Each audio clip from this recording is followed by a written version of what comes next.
সবাই sound quality শুনতে পাচ্ছেন কিনা একটু আমাকে জানাবেন।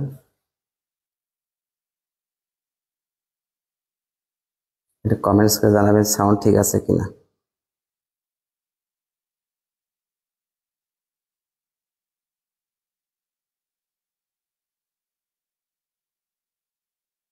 সাউন্ড শোনা যাচ্ছে? সাউন্ড শোনা যায়? হ্যাঁ,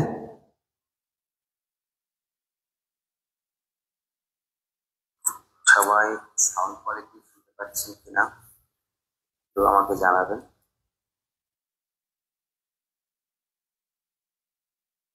কমেন্টস করে জানাবেন সাউন্ড ঠিক আছে কিনা।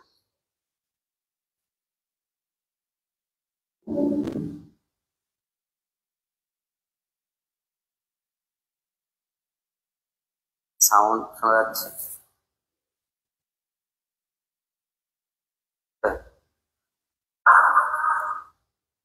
সাউন্ড শোনা যায়? হ্যাঁ,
বিসমিল্লাহির রহমানির রহিম। আমরা আজকে শুরু করব আমাদের একাদশ এবং দ্বাদশ শ্রেণী যারা কলেজে তোমরা প্রথমে ভর্তি হয়েছো, যারা কলেজে তোমরা প্রথম ভর্তি হয়েছো তাদের এটা উচ্চতর গণিতের প্রথম অধ্যায়, তাই না? তাহলে কলেজ লাইফে শুরু হবে আমাদের ম্যাট্রিক্স অ্যান্ড ডিটারমিনান্টস দিয়ে। আর আমরা আজকে সেই পর্বে আসবো, অর্থাৎ আমাদের কলেজ লাইফের ফার্স্ট যে ক্লাসটি, সেই ক্লাসটি নিয়ে আমি চলে আসছি আপনাদের সামনে। আজকে সারাটিক্ষণ ধরে আমরা এই ম্যাট্রিক্স অ্যান্ড ডিটারমিনান্টসের উপরে থাকব এবং ম্যাট্রিক্স এবং ডিটারমিনান্টসের আদ্য প্রান্ত ইনশাআল্লাহ সবগুলো কমপ্লিট করবো ধারাবাহিকভাবে। আমি দেখতে পাচ্ছি আবার সবাই ক্লাসে আসতেছে, আরও চলে আসো। এবং অনেকে অনেক কমেন্টস করতেছো, ঠিক আছে, কমেন্টস করো। এবং আমাকে যদি কোনো প্রশ্ন করার প্রয়োজন হয় তাহলে যে কোনো প্রশ্ন আমাকে এই চ্যাপ্টার সংশ্লিষ্ট করতে পারবেন এবং আশা করছি আপনাদের প্রশ্নগুলো উত্তর দেব। আজকে এই লাইভটা যেন একটা সুন্দর পরিবেশে আমি নিতে পারি, সুন্দরভাবে যেন শেষ করতে পারি। আশা করছি আপনারা সবাই ভালো আছেন। আমরা তাহলে অনেকের কাছে আমরা দেখি যে ম্যাট্রিক্স একটা একটা জটিল চ্যাপ্টার মনে হয়, কিন্তু আমি যেটা মনে করি আসলে পৃথিবীতে কোনো কিছু জটিল নয়। আমরা যদি সহজভাবে সেটাকে ফিল করতে পারি, শুরুতেই যদি সেটাকে আমরা সুন্দরভাবে আয়ত্ত করতে পারি তাহলে কিন্তু সহজ লাগবে। কিন্তু শুরুতেই যদি সেটাকে আমরা অনেক কঠিনভাবে মানে বুঝি বা একটাকে কঠিন ধারণা নেই, তাহলে সেই সম্পর্কে কিন্তু আমাদের আইডিয়া খুব বেশি ভালো হবে না। আবার ইন্টারমিডিয়েটে অনেকে আমরা মনে করি যে আমাদের তো বিশাল বড় সিলেবাস, তার সিলেবাসগুলো শেষ করব কিভাবে। তা আসলে কিছুই না, ডে বাই ডে যদি আমরা একটা টেকনিক অবলম্বন করি, কৌশল অবলম্বন করি, তাহলে অবশ্যই শেষ করা যাবে। কারণ একটি মানুষের দেখতে পাচ্ছি যে পিপিলিকা তার ওজনের 20 গুণ ওজন কিন্তু বহন করতে পারে। তাহলে সেখানে মানুষ সৃষ্টির সেরা জীব, মানুষ কেন সেখানে এইগুলো মাত্র এই সামান্য কয়টা চ্যাপ্টারকে আমরা বিশাল বড় সিলেবাস মনে করি। আমি বুঝি অবশ্য আমরা যে সায়েন্স সিলেবাস বিশাল বড় সিলেবাস, সেখানে শুধুমাত্র ম্যাথই নেই, কিন্তু সবগুলো বিষয়ে যদি আপনারা পুঙ্খানুপুঙ্খানুভাবে সুন্দর করে বছরের শুরু থেকেই যদি পড়েন, তাহলে আশা করছি অনেক বেশি ভালো হবে এবং অনেক বেশি সহজ মনে হবে। আমার সে উদ্দেশ্যেই, কারণ অনেকগুলো শিক্ষার্থী বলছে স্যার আমাদের ম্যাট্রিক্স আগের চ্যাপ্টারে অনেক প্রবলেম আছে, তাহলে আমি চিন্তা করলাম যে তাহলে এই প্রবলেমগুলো সবার জন্য সলভ করা যায় কিভাবে। অবশ্যই সেটা লাইভ ক্লাসের মাধ্যমে করা যায়। তাই আমাদের লাইভ ক্লাসে আশা করছি এই ক্লাসের মাধ্যমে আমাদের ম্যাট্রিক্স এবং ডিটারমিনেন্ট সম্পর্কে ডিটেলস আলোচনা আমরা করতে পারবো। তাহলে এখানে আমাদের প্রথম এটা হলো আমাদের, আমরা এখানে দেখতে পাচ্ছি যে আমাদের এই চ্যাপ্টার দুই ভাগে ভাগ করা হয়েছে, একটা ম্যাট্রিক্স আর একটা হচ্ছে ডিটারমিনান্টস। তাহলে ম্যাট্রিক্স এবং ডিটারমিনান্টস, তাহলে ম্যাট্রিক্স এবং নির্ণায়ক সম্পর্কে আমরা আলোচনা করব। চ্যাপ্টারের দুটা ভাগ, একটা ম্যাট্রিক্স অ্যান্ড ডিটারমিনান্টস। ম্যাট্রিক্স বানানো অবশ্য অন্যটাও লেখা যায় ম্যাট্রিক্স, তাই না? তাহলে আমরা ম্যাট্রিক্স এবং ডিটারমিনান্টস নিয়ে কথা বলবো। প্রথমে আমরা ম্যাট্রিক্স নিয়ে কথা বলবো। আমি সাধারণত বেশিরভাগ ক্ষেত্রে মানে সবসময় বলে থাকি যে আচ্ছা কোনো একটা চ্যাপ্টার সম্পর্কে যখন আমরা শুরু করব বা কারোর সম্পর্কে যখন ধারণা নেব, কাউকে যখন ভালোবাসা শুরু করব, সেটা হতে পারে ফিজিক্স, হতে পারে কেমিস্ট্রি, হতে পারে বায়োলজি, হতে পারে ম্যাথ, তাহলে সেই সম্পর্কে আগে বেসিক ধারণা নিতে হবে। বেসিক ধারণা যদি না থাকে, আমি যদি একটা গাছে যখন উপরে চূড়ায় উঠবো, তখন গাছের গোড়াতেই আমি উঠতে শিখলাম না, আগে চূড়ায় যে উঠলাম, তাহলে আমি গাছের গোড়াতে কিভাবে উঠতে হয় সেটা যেহেতু আমি শিখিনি, তাহলে সেখান থেকে নামার সময় আমার বিপদে হবে এবং আমি কাঙ্ক্ষিত লক্ষ্যে পৌঁছতে পারবো না। তাই আমি একটা আইডিয়া একটু ভিন্ন টাইপের হয়, যে আমরা করব কি একটা A to Z, মানে লো লেভেল থেকে আপার লেভেল, অ্যাডভান্স লেভেল পর্যন্ত যাব। এবং আশা করছি যে আমাদের এই ক্লাসের মাধ্যমে আমি ম্যাট্রিক্স এন্ড ডিটারমিনেন্ট সম্পর্কে একাডেমিক এবং অ্যাডমিশন সবগুলো কমপ্লিট করবো ইনশাল্লাহ। তাহলে দেরি কেন, অনেকক্ষণ সময় হয়ে গেল, অনেকেই চলে আসছো দেখতে পাচ্ছি। আশা করছি আরো বাড়বে সময়ের সঙ্গে সঙ্গে। আর আপনাদের যে কোনো কমেন্টস থাকলে আমাকে কমেন্টস করবে এবং আমি আশা করছি আপনাদের কমেন্টগুলো উত্তর দেওয়ার চেষ্টা করবো। আমার অনেক সাবেক শিক্ষার্থী এখানে জয়েন করেছে, তাই দেখতে পাচ্ছি। সোয়াদ, তোমাকে অসংখ্য ধন্যবাদ, তোমার কথা অনেকবার ভাবি, তুমি মাঝে মাঝে দেখা করতে আসবা, আশা করছি ভালো লাগবে সবার। তাহলে চলেন শুরু করি। আমরা প্রথমেই শুরু করব এই ম্যাট্রিক্সের আমাদের ভূমিকা। তাহলে ম্যাট্রিক্স আমাদের কিরকম ভাবে চলে আসলো আমাদের মাঝে, সেটা একটু শিখবো আমরা। তাহলে আমরা একটু দেখতে পাচ্ছি, প্রথমে আমরা আলোচনা করব ভূমিকা নিয়ে। তাহলে ভূমিকা নিয়ে আলোচনা করব। তাহলে এখানে দেখেন যে ম্যাট্রিক্সের সূচনা হয় খ্রিস্টপূর্ব 2য় শতকের পূর্বে। তার মানে কি, যীশু খ্রিস্টের জন্মের 200 বছর পূর্বে ম্যাট্রিক্সের কি হয়, সূচনা হয়। তাহলে যীশু খ্রিস্টের জন্মের 200 বছর পূর্বে ম্যাট্রিক্সের সূচনা ঘটে। তারপরে প্রাচীন ব্যাবিলন ও চীন থেকে ম্যাট্রিক্স সম্পর্কে ধারণা পাওয়া যায়। দেখছেন, প্রাচীন ব্যাবিলন কোন দেশের একটা শহর? ব্যাবিলন হচ্ছে ইরাকের একটি শহর, হচ্ছে ব্যাবিলন। তাহলে ইরাকের একটি শহর ব্যাবিলন থেকে আমরা ম্যাট্রিক্সের ধারণা পাই। এবং চীনকে তো সবাই আমরা জানি, সেই চীনের প্রাচীর, বিখ্যাত প্রাচীরের অনুযায়ী আমরা চীনকে সবাই বেশিরভাগ ক্ষেত্রে চিনি।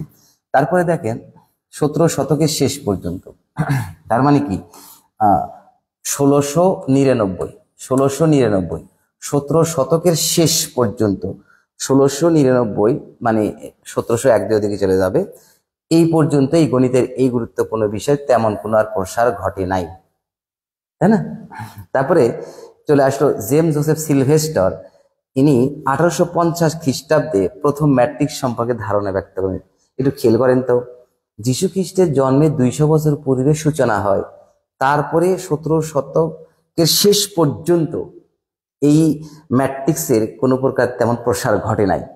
তাহলে এর পরে এসে দেখা গেল জেমস জোসেফ সিলভেস্টার ইনি 1850 খ্রিস্টাব্দে, তার মানে কি যিশু জন্মগ্রহণ করলো তার 1849 বছর পরে এসে এই 1850 খ্রিস্টাব্দে প্রথম ম্যাট্রিক্স সম্পর্কে ধারণা ব্যক্ত করে।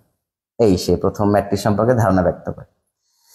এখন অনেক সময় দেখেন না যে আমরা যদি চলাফেরা করি, আমাদের কিন্তু অনেকে সহপাঠী থাকে বা আপনারা দেখে থাকবেন অফিস আদালতে যারা কাজ করে তাদের সাথে কিন্তু অনেকে কলিগ থাকে, তাই না? তাহলে দেখা গেল আপনার একটা কলিগ একটা ভালো কাজ করছে, সেই কাজ থেকে কিন্তু অনেকে আমরা শিখি, তাই না? অনেকেই শিখি এবং সেই ভালোটা আমরা গ্রহণ করে নিজের লাইফের কাজে লাগাই।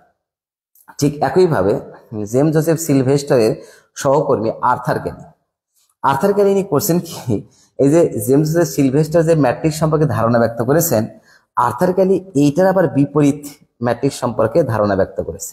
এই আর্থার ক্যালি এই ধারণা সহ ম্যাট্রিক্স এর তাৎপর্য তুলে ধরেন। তাহলে ইনি কি করলেন? আর্থার ক্যালি এই জেমস জোসেফ সিলভেস্টার যেটা আবিষ্কার করেছেন, আর্থার ক্যালি তার সহকর্মী উনি তো সেটা উনি ইনক্লুডিং করেছে, তাছাড়াও সেটার থেকে আরেকটু বাচ্চা বের করে নিয়ে এই যে আমাদের বিপরীত ম্যাট্রিক্স সম্পর্কে আমাদের একটা ধারণা দিই। এই ম্যাট্রিক্স এবং বিপরীত ম্যাট্রিক্স নিয়ে এই আর্থার ক্যালি করলেন কি, তাৎপর্য তুলে ধরলেন 1853 খ্রিস্টাব্দে। কোথায় তাৎপর্য তুলে ধরলেন? উনি প্রকাশ করলেন পরবর্তীতে 1858 খ্রিস্টাব্দে এসে একটা পত্রিকা memoir on the theory of matrix. এইখানে উনি পত্রিকার মাধ্যমে মানুষকে বুঝিয়ে দিলেন এই যে একটা ম্যাট্রিক্স এবং এটার বিপরীত ম্যাট্রিক্স। কিন্তু আসলে ঘটনা ঘটাইছিলেন জেমস জোসেফ সিলভেস্টার, কিন্তু সেখান থেকে একটু আইডিয়া নিয়ে ইনি এর সঙ্গে আরো কিছু লাগিয়ে ইনি এই একটা পত্রিকার মাধ্যমে কি করে দিলেন, এইটা 1858 খ্রিস্টাব্দে ইনি প্রকাশ করে দিলেন, প্রথম বিশ্লেষণমূলক ভাবে ম্যাট্রিক্স প্রকাশ করে। এখন আপনার কাছে প্রশ্ন হলো যে আমি যদি আমাদের বাবা মার ওসিলায় পৃথিবীতে আসছি, তাহলে বাবা মার ওসিলায় আমরা পৃথিবীতে আসার পরে দেখা গেল যে আমার বাবা মার আর্থিক অবস্থা খুব বেশি ভালো নয়, তাই আমার পাড়া প্রতিবেশী বা কেউ আমাকে বা আপনার মেধা দেখে মনে করলেন এই ছেলেটি তো ভালো হবে, তাই তারা তাদেরকে লেখাপড়ার সবকিছু দায় দায়িত্ব নিয়ে তাকে একটা ভালো পজিশনে তুলে দিলেন, অর্থাৎ আধুনিকায়ন দান করলেন। তাহলে আমি আসলাম আমার পিতা মাতার ওসিলায় পৃথিবীতে, আমাকে আধুনিকায়ন দান করলো অন্য একজন। তাহলে এখানে আমার জন্মদাতা হলো আমার বাবা মা, এবং আধুনিকায়ন যে দান করলেন, সে আধুনিকায়ন দান করলেন যিনি, তিনি হলো আমাদের আধুনিকায়ন, তাকে বলা হবে জনক। তাহলে এখানে আমরা দেখতে পাচ্ছি যে আধুনিকায়ন যে দান করবেন তিনি হচ্ছে জনক, আর যিনি ওসিলায় পৃথিবীতে আমরা এসেছি উনি হচ্ছে জন্মদাতা। তাহলে এখানে আমরা দেখতে পাচ্ছি যে এই যে জেমস জোসেফ সিলভেস্টারের সহকর্মী আর্থার ক্যালি ইনি বিপরীত ম্যাট্রিক্সের ধারণা সহ ম্যাট্রিক্স ব্যক্ত করেন, এবং তারপর এই যে ইনি মানুষকে পত্রিকার মাধ্যমে দেখে দিয়েছেন এই যে এটা হচ্ছে আমাদের কি মেমোর অফ দ্য থিওরি, পত্রিকার মাধ্যমে দেখে দিয়েছেন যে এটা হচ্ছে ম্যাট্রিক্স এবং বিপরীত ম্যাট্রিক্স। এভাবে আমরা তাহলে এখানে দেখতে পেলাম যে আমাদের জন্মদাতা এবং জনক ভিন্ন হতে পারে। আবার দেখা গেল যে আমাদের বাবা মার ওসিলায় আমরা পৃথিবীতে এসেছি, আবার বাবা মাই আমাদেরকে একটা ভালো পজিশনে নিয়ে যেতে দিলেন। তাহলে এই সকল ক্ষেত্রে আমার জন্ম এবং জনক আমার বাবা মা। তাহলে বোঝা গেল যে জনক কাকে বলা হয়, যার মাধ্যমে বা যে বিজ্ঞানের মাধ্যমে বা জিনার মাধ্যমে কোনো একটা বস্তু বা কোনো একটা জিনিস বা কোনো একটা মানুষ এটা আধুনিকায়ন দান পায়, তাহলে তাকেই বলা হবে ওইটার জনক। আশা করি ক্লিয়ার। তাহলে আমরা এখানে দেখতে পেলাম যে এখানে জনক হলো আর্থার ক্যালি, কারণ আর্থার ক্যালি ইনি পত্রিকার মাধ্যমে এইটাকে মানুষের মাঝে একবারে ছড়িয়ে ছিটিয়ে দিয়েছে। তাহলে এখানে বোঝা গেল একটা টিক চিহ্ন শিখে ফেললাম যে ম্যাট্রিক্সের জনক হচ্ছে আর্থার ক্যালি। আর্থার ক্যালিকে ম্যাট্রিক্সে কি বলা হবে? জনক বলা হবে। আশা করি ক্লিয়ার। তাহলে ম্যাট্রিক্স সম্পর্কে আমাদের মোটামুটি একটা ধারণা হয়ে গেল। এখন এই যে ম্যাট্রিক্সে যে আমরা আলোচনা করব, এই আলোচনা নিয়ে আমাদের মোটামুটি একটা ধারণা আমরা পেয়ে গেলাম। এবার আমরা চলে যাব আমরা ম্যাট্রিক্সের আসলে কি কি ধারণা হয়? আমরা অনেকে ডিম খাই, ডিম একটা স্বাস্থ্যকর খাবার, এবং আমার যে মনে হয় যে আমাদের বর্তমান সমাজে প্রত্যেক মানুষই বা প্রত্যেক বাড়িতেই ডিমের কর্মকাণ্ড ঘটে। তাহলে ডিম যে খাসিগুলোতে রাখে, সেই খাসিগুলোতে কিভাবে রাখে? ডিমের এইগুলো থাকে, দেখেন এই বরাবর ডিম থাকে, আবার এই বরাবরও ডিম থাকে, কিন্তু তাই না, এই বরাবর ডিম থাকে, এই বরাবর ডিম থাকে। তাহলে এই যে ডিমগুলোকে সুন্দর করে খাঁচার ভিতরে তোলা হয়েছে কি আকারে? সারি ও কলাম ব্যবহার করে আমাদের স্বাভাবিক জীবনের একটা অন্যতম অংশ। কোথায় স্বাভাবিক জীবনের অন্যতম অংশ হলো? এই যে আমরা ডিম খাই, এই ডিমগুলোকে সারি বলে না, সারি সারি ডিম রেখেছে, অনেকে বলে না সারি সারি ডিম রেখেছে, এই সারি এবং এগুলোকে কি বলা হবে? কলাম। তাহলে আমাদের যা ম্যাট্রিক্সের মূল ভাষা, ক্যালেন্ডারের তারিখ, আমরা যে ক্যালেন্ডারে ব্যবহার করি, ক্যালেন্ডার আমরা যে ওয়াল ক্যালেন্ডারে ব্যবহার করি বা অনেক সময় মোবাইলে আমরা ক্যালেন্ডারগুলো দেখি, সেখানে কিন্তু দেখবেন সারি সারি এবং কলাম কলাম আছে, তাই না? এই সারি সারি এবং কলাম কলাম, এই যে সাজানোর কৌশল, এটাকে কি বলা হচ্ছে? ম্যাট্রিক্স বলা হচ্ছে। তাহলে এখানে আমরা শিখতে পাচ্ছি আরেকটা কাহিনী, আমরা যে মোবাইলের ডিজিটগুলো লিখি, কি সুন্দর করে লেখা থাকে মোবাইলের ডিজিট। তার কৃষকের ক্ষেত, কৃষকের ক্ষেত বলতে এখানে আপনারা খেয়াল করে দেখবেন আমাদের বাংলাদেশ কৃষি প্রধান দেশ। তাহলে এই বাংলাদেশের কৃষকেরা কিন্তু তাদের মনের অজান্তেই ম্যাট্রিক্স ব্যবহার করে কৃষিকাজ পরিচালনা করছেন। দেখবেন কি সুন্দর করে আলু জমিগুলোতে সুন্দর করে আলু, এই যে সারি সারি কলাম কলাম করে আলুর মানে বীজ বপন করতেছে, তাই না? তারপরে আপনারা দেখবেন যে ধান রোপণ করতেছে কি সুন্দর করে, তাই না? ভুট্টা ভুট্টা লাগাচ্ছে কি সুন্দর করে, তাই না? তারপরে এই টাইপের আরো অনেকগুলো দেখবেন আপনার কৃষকেরা আমাদের এই ম্যাট্রিক্স ব্যবহার করে করছে। আরো সবচেয়ে ভালো উদাহরণ হলো যে আমরা বিভিন্ন শিক্ষা প্রতিষ্ঠানে যে অ্যাসেম্বলি গুলো করে থাকি, টিচাররা কিন্তু বলে এই লাইন সোজা হয়নি, লাইন সোজা করো, লাইন সোজা করো। তারপরে এই ফাইল সোজা করো, ফাইল সোজা করো। এখানে ফাইল বলতে আমরা এখানে বুঝাচ্ছি এটা হলো সারি, আর লাইন বলতে এখানে বুঝাচ্ছি এটা হচ্ছে কলাম। ক্লিয়ার? তাহলে ম্যাট্রিক্স ও নির্ণায়কের গণিতের একটি গুরুত্বপূর্ণ অধ্যায়, জ্ঞান বিজ্ঞান সহ প্রায় সকল শাখায় এর ব্যবহার রয়েছে। কোয়ান্টাম মেকানিজমের একটা মেইন কর্মকাণ্ড হচ্ছে এই ম্যাট্রিক্স। আমরা এই অধ্যায়ের ম্যাট্রিক্স এবং নির্ণায়ক সম্পর্কে এখন আলোচনা করব। এই যে আমরা ম্যাট্রিক্স এবং নির্ণায়ক আমরা আলোচনা করব, তার আগেই একটা ধারণা পেলাম, যে ইতিহাস জানলাম যে এটা কোথায় থেকে হয়েছে, এটা কার কার মাধ্যমে আসছে, তাহলে এটা আমাদের লাইফে কিভাবে কাজে লাগলো। তাহলে এখন আমরা যাবো কোথায়? এই যে এখন তাহলে একটা আমার ভিতরে কিন্তু একটা মানে একটা জানার একটা আগ্রহ সৃষ্টি হয়েছে, না আমি একটু জানতে চাচ্ছি যে কৃষকেরা ব্যবহার করি, আমরা ব্যবহার করি, এত ইতিহাসের পিছনে তাহলে এটা জানার আসলে কি, এইটা আমরা এখন শিখবো। Let's go. তাহলে এখন দেখেন ম্যাট্রিক্সের প্রাথমিক ধারণা। তাহলে ম্যাট্রিক্সের যে প্রাথমিক ধারণা, আমাদের ভূমিকা আইটেমটা শেষ হলো, এবার আমরা যাচ্ছি ম্যাট্রিক্সের প্রাথমিক ধারণা। তাহলে ম্যাট্রিক্সের প্রাথমিক ধারণা নিয়ে এখন কথা হবে। এখন দেখেন সমীকরণ জোট থেকে ম্যাট্রিক্স। আপনাদের একটা কথা বলি, আমাদের সমাজে অনেক সময় আমরা যখন দেখি ঈদ বা হিন্দুদের মুসলমান ধর্মে যারা ঈদ হয় আর হিন্দুদের ধর্মে যে পূজা হয়, ঈদ এবং পূজার সময় কিন্তু বিশেষ করে ঈদের সময় কিন্তু অনেকে আমরা কিন্তু বলি আব্বু আম্মু আমাদের একটা জামা লাগবে, তাই না? বলি কিন্তু আমরা পূজার ক্ষেত্রেও ঠিক তাই। হিন্দু ধর্মের সনাতন ধর্মের যারা আছে তারা কিন্তু বলে আব্বু বা আম্মু সামনে কিন্তু পূজা জামা লাগবে। কিন্তু তাহলে কি শিখলাম? তাহলে কোনো একটা অনুষ্ঠান, কোনো একটা জিনিসের পাবার যে স্পৃহা, যে আগ্রহ, সেটা বর্ধিত করে দেয়। তাহলে আমার জামা দরকার, অথচ কিন্তু সামনে ঈদ, তার মানে ঈদকে লক্ষ্য করে আমি আমার জামা নিব, তার জন্য তাগাদা দিচ্ছি আব্বু আম্মুকে, এবং আব্বু আম্মু সেই অনুযায়ী আমাদেরকে জামার ব্যবস্থা করছে। অথবা সামনে পূজা, এখন আব্বু আম্মুকে পূজার বলতে যে আব্বু আম্মুর সামনে তো পূজা, আমরা একটা নতুন জামা কাপড় নেব। এই যে পূজা সামনে নতুন জামা কাপড় নেওয়ার কিন্তু একটা সুন্দর একটা আবহ তৈরি হয় আমাদের সমাজে, তাই না? নতুন জামা কাপড় নেওয়া। ঠিক একইভাবে এই ম্যাট্রিক্স মানে এই রকম একঘাত সমীকরণ জোট আছে। একঘাত সমীকরণ জোট মানে কি? বাংলাদেশে যেরকম দেখেন না বিভিন্ন জোট আছে না, 4 দলীয় জোট, 11 দলীয় জোট, 8 দলীয় জোট, 12 দলীয় জোট, বিভিন্ন জোট থাকে না। জোট হতে গেলে নিম্নপক্ষে কয়টা হওয়া লাগবে? 2টা। তাহলে এখানে তাই যে সমীকরণ জোট, this equation number 1, this equation number 2 and this equation number 3, এইগুলোকে মিলে একত্রে কি বলা হয়? সমীকরণ জোট বলা হয়। তাহলে এই সমীকরণ জোটের সমাধান করব আমরা। সমাধান মানে অজানা রাশির মান বের করার যে পদ্ধতি, সেটা সমাধান। তাহলে সমাধান যে আমরা করব, এই সমাধান করার প্রয়াস বা চেষ্টা, মানে সমাধান করতে পারছি না, ও তাহলে কি যেন করা লাগবে, ও তাহলে এই ঘটনা ঘটাতে হবে।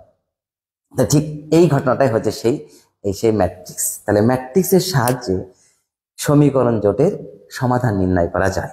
তাহলে ম্যাট্রিক্সের সাহায্যে আমরা সমাধান নির্ণয় করতে পারবো। আপনারা বিভিন্ন কমেন্টস লিখবেন ইনশাল্লাহ, দেখা যাক। এবার আমরা ইনশাল্লাহ আরো সামনের দিকে যাব। এবার দেখেন, তাহলে আমরা দেখতে পেলাম যে সমীকরণ জোট থেকে কিভাবে ম্যাট্রিক্সের সৃষ্টি হলো, তাই না? এবার দেখেন কি যে ভালো লাগবে। আমি এই সমীকরণ জোটটা যদি এইভাবে এখানে লিখতে চাই, তাহলে একটু দেখেন তো। সরি বাবু, sorry a1x plus b1y plus c1z equal d1। একটা ইকুয়েশন আমরা লিখলাম এখানে, suppose a2x plus b2y plus c2z equal d2। That means এটা লিখলাম এখানে, তাই না? এবার এটা লিখবো। এবার আমরা এখানে লিখতেছি a3x plus b3y plus c3z equal d3, তাই না? এই যে একাধিক সমীকরণগুলো একত্রে লেখার নাম হচ্ছে সমীকরণ জোট। তাহলে এটা হচ্ছে একটা সমীকরণ জোট, তাই না? এখন এই সমীকরণগুলোকে আমরা কিভাবে লিখবো? আমরা এই সমীকরণ থেকে মান বের করবো। কার মান বের করবো? এক্স ওয়াই জেড এর মান বের করবো। কেন? মানে এক্স ওয়াই জেড যেখানে চলো, তাহলে আমরা এই সমীকরণ থেকে এক্স ওয়াই জেড এর মান বের করবো। তাহলে এক্স ওয়াই জেড এর মান বের করে তাহলে কিভাবে করবো? ও হ্যাঁ, বুঝতে পারছি। তাহলে কার মান বের করবো? আমরা এক্স ওয়াই জেড এর মান বের করবো। তাহলে এক্স ওয়াই জেড এর মান বের করতে গেলে এখানে আমরা এই যে এক্স, এই যে ওয়াই, এই যে জেড এর সহগগুলো নেবো। দেখেন তো, এক্স এর সহগকে a1 a2 a3, a1 a2 a3, তারপরে ওয়াই এর সহগ কি b1 b2 b3, b1 b2 b3, তারপরে জেড এর সহগকে c1 c2 c3, c1 c2 c3। হ্যাঁ, এগুলো কি লিখলাম? ও হ্যাঁ, এগুলো তো এক্স ওয়াই জেড এর সহগ লিখছি। এই যে এক্স ওয়াই জেড। আর এই পাশে ডান পাশে কি আছে? d1 d2 d3, এই সেই d1 d2 d3।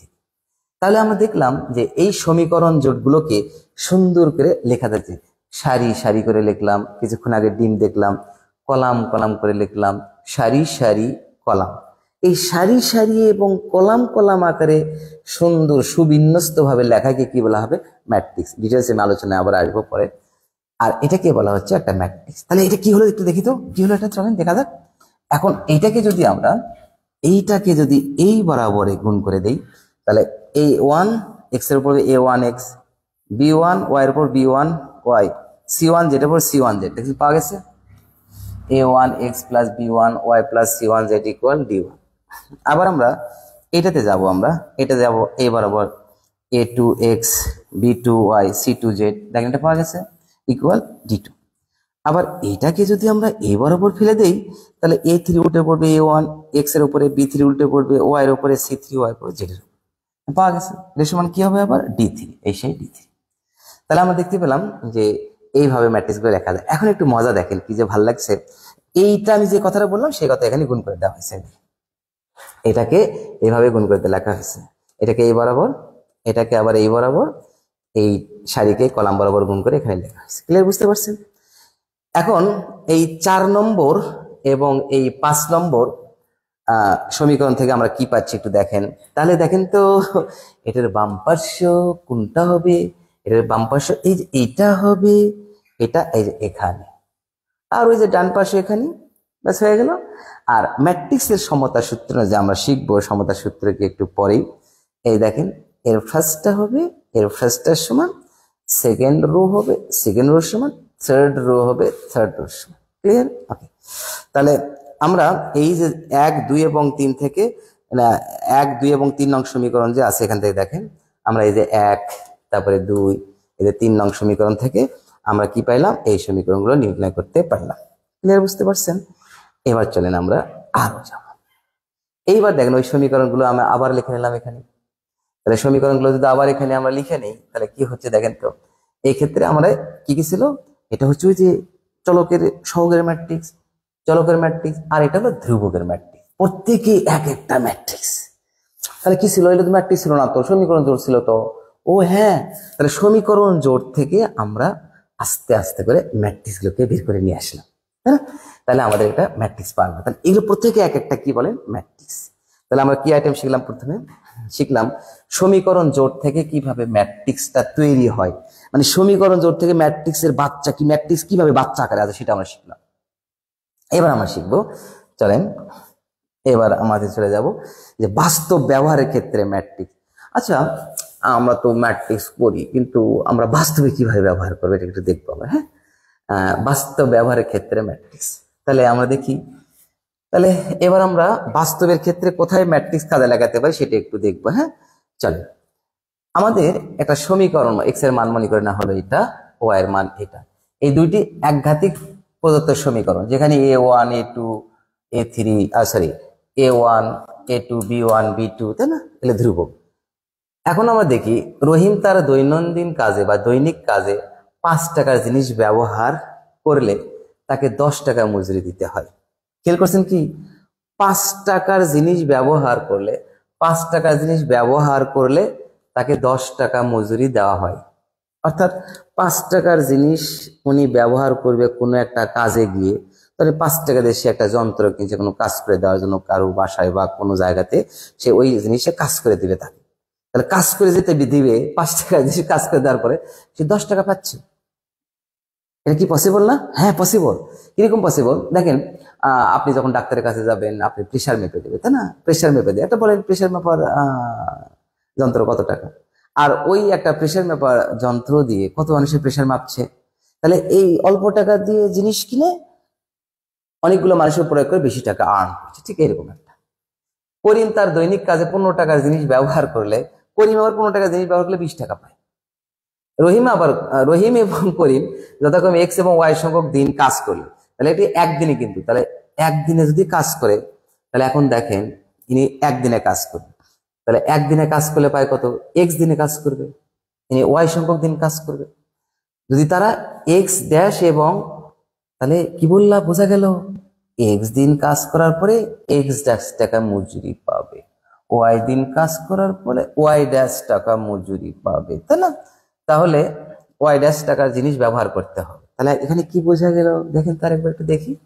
যদি এক্স দিন কাজ করে এক্স ড্যাশ মজুরি পায়, ওয়াই দিন কাজ করলে ওয়াই ড্যাশ টাকার জিনিস ব্যবহার করে সে মজুরি পায়, তাহলে আমরা কি পাচ্ছি এখানে দেখেন তো। তাহলে এক্স ড্যাশ মজুরি পাবে কত বলেন তো।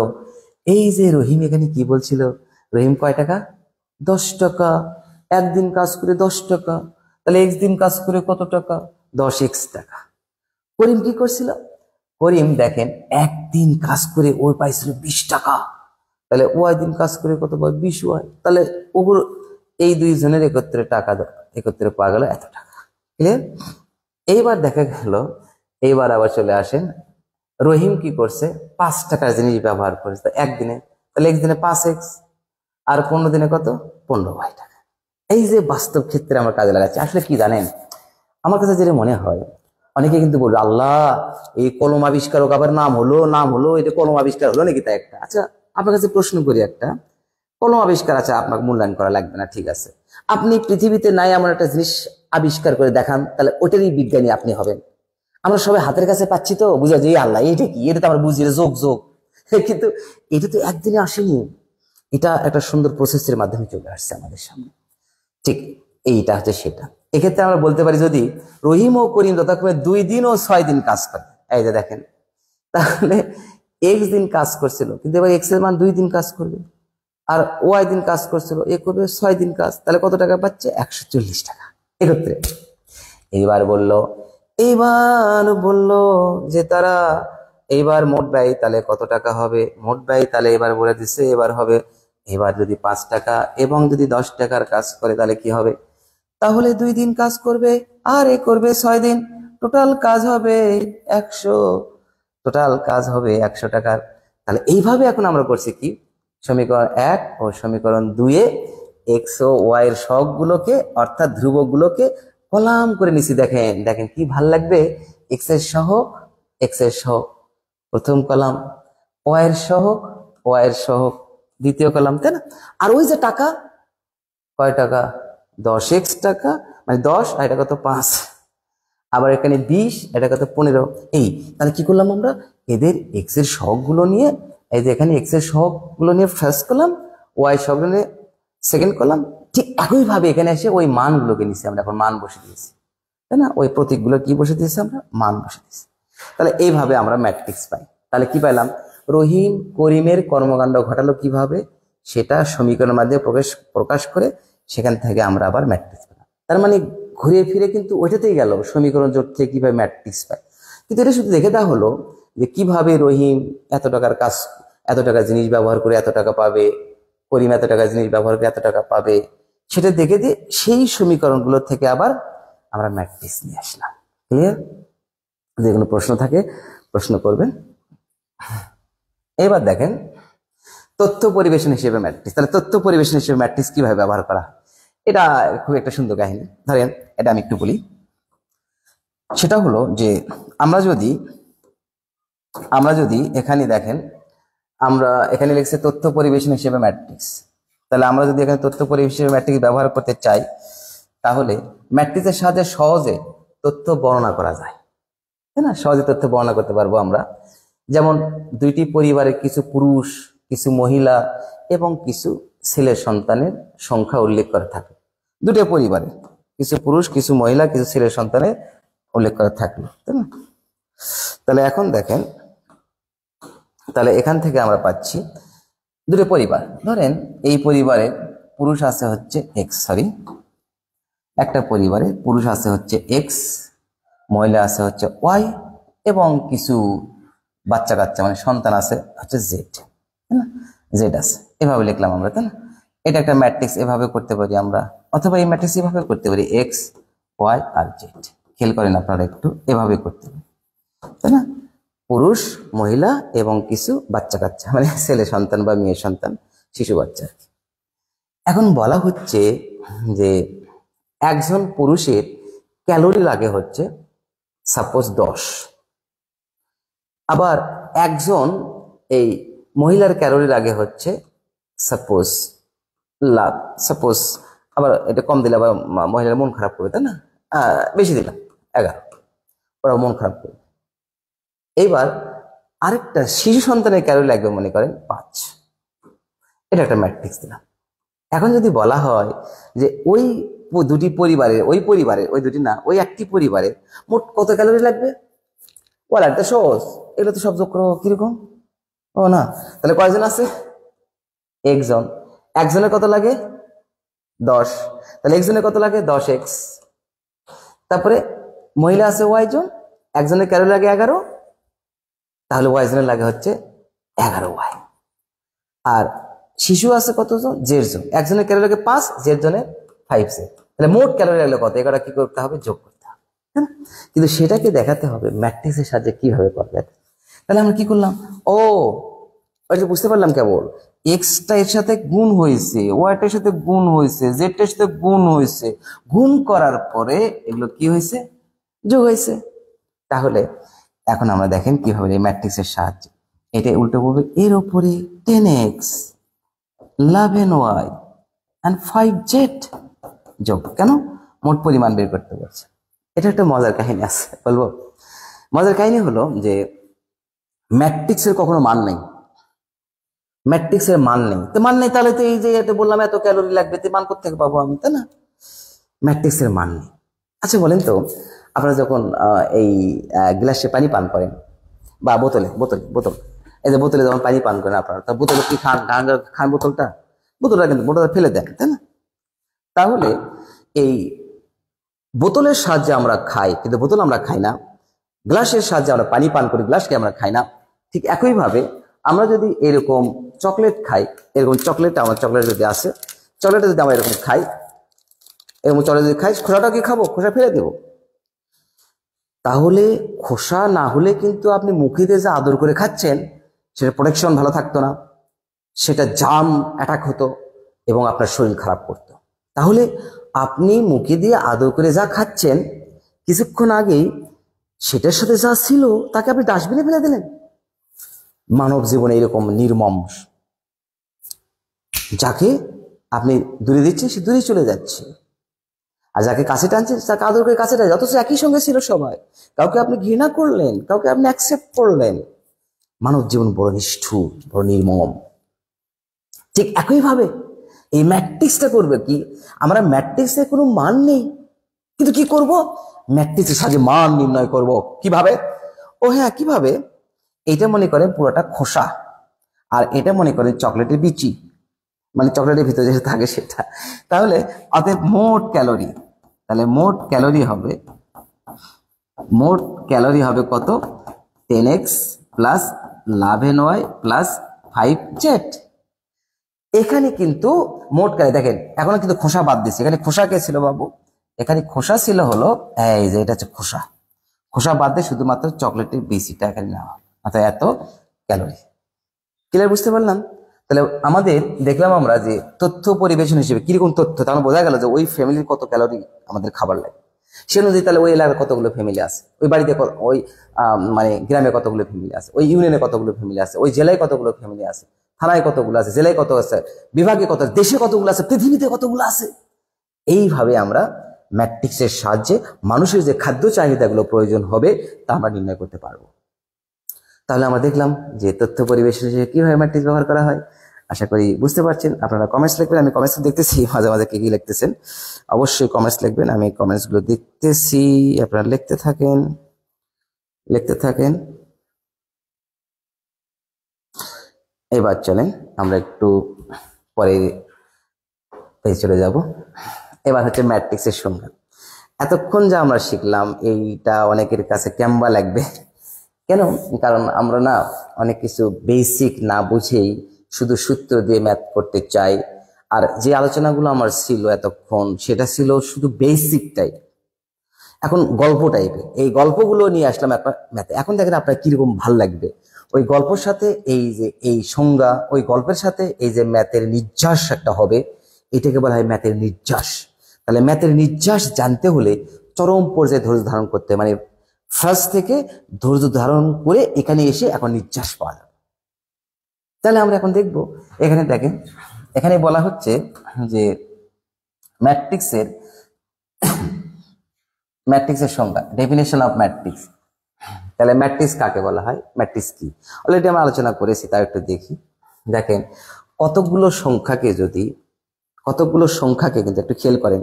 আচ্ছা ধরেন একটা ছেলে বিয়ে করেন, বিয়ে করার পূর্বেই তার বাসাতে তাকে কি বলে, বাবা তুমি খাইছো, বাবা টিচার কেমন পড়াচ্ছে, বাবা তোমার শরীর কেমন, বলে না? কিন্তু ওই ছেলেটা যখন বিয়ে করবে তখন কি বলবে জানে? ওদের বাসায় গেলে, জামাই বাবু কখন আসলেন, আরে বাবা জামাই বাবা, কিছুক্ষণ আগে কি ছিল বাবা। ওদের বাসায় গেলে জামাই বাবা। ঠিক একইভাবে মেয়েরা যখন বাসায় আসে, অনেক মেয়েদের কিন্তু বলে, মা তুমি খাইছো, মা টিচার কেমন পড়াচ্ছে, মা তোমার শরীর অবস্থা কিরকম, তাই না? তাহলে যখন ওদেরকে ওরা বিয়ে হতে বাসায় চলে যাবে, তখন বৌমা এখনো ঘুম থেকে ওঠোনি তার মানে এদের ভাষাতে ওরা মা, আর ওদের ভাষাতে বৌমা, ওদের ভাষাতে ওরা বাবা, ওদের ভাষাতে ওরা জামাই বাবা।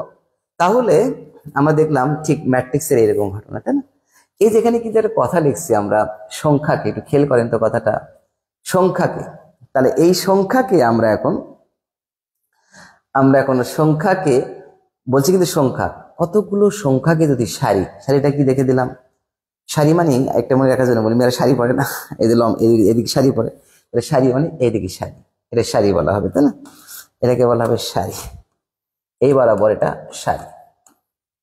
শাড়ি ইংরেজি হচ্ছে রো, তাই না?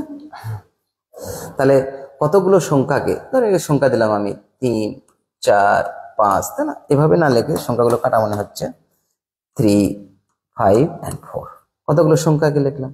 আরো যদি লিখি আমরা 4 - 3 আর 2, তাহলে এটা একটা সারি হলো। আরেকটা যদি লিখি, আচ্ছা থাক, আরেকটা যদি লিখি 2, 7 আর 10, এটা একটা সারি।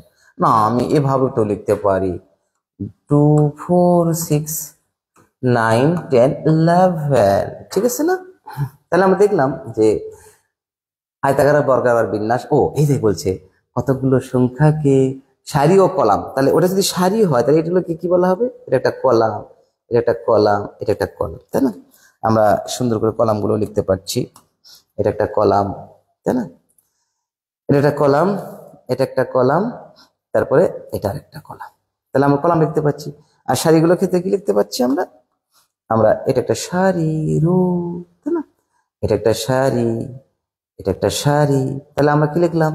আমরা কতগুলো সংখ্যাকে সারি এবং কলাম আকারে লিখলাম। এই যে সারি ও কলামে সাজিয়ে আয়তাকার বা বর্গাকার। এটা আবার কি?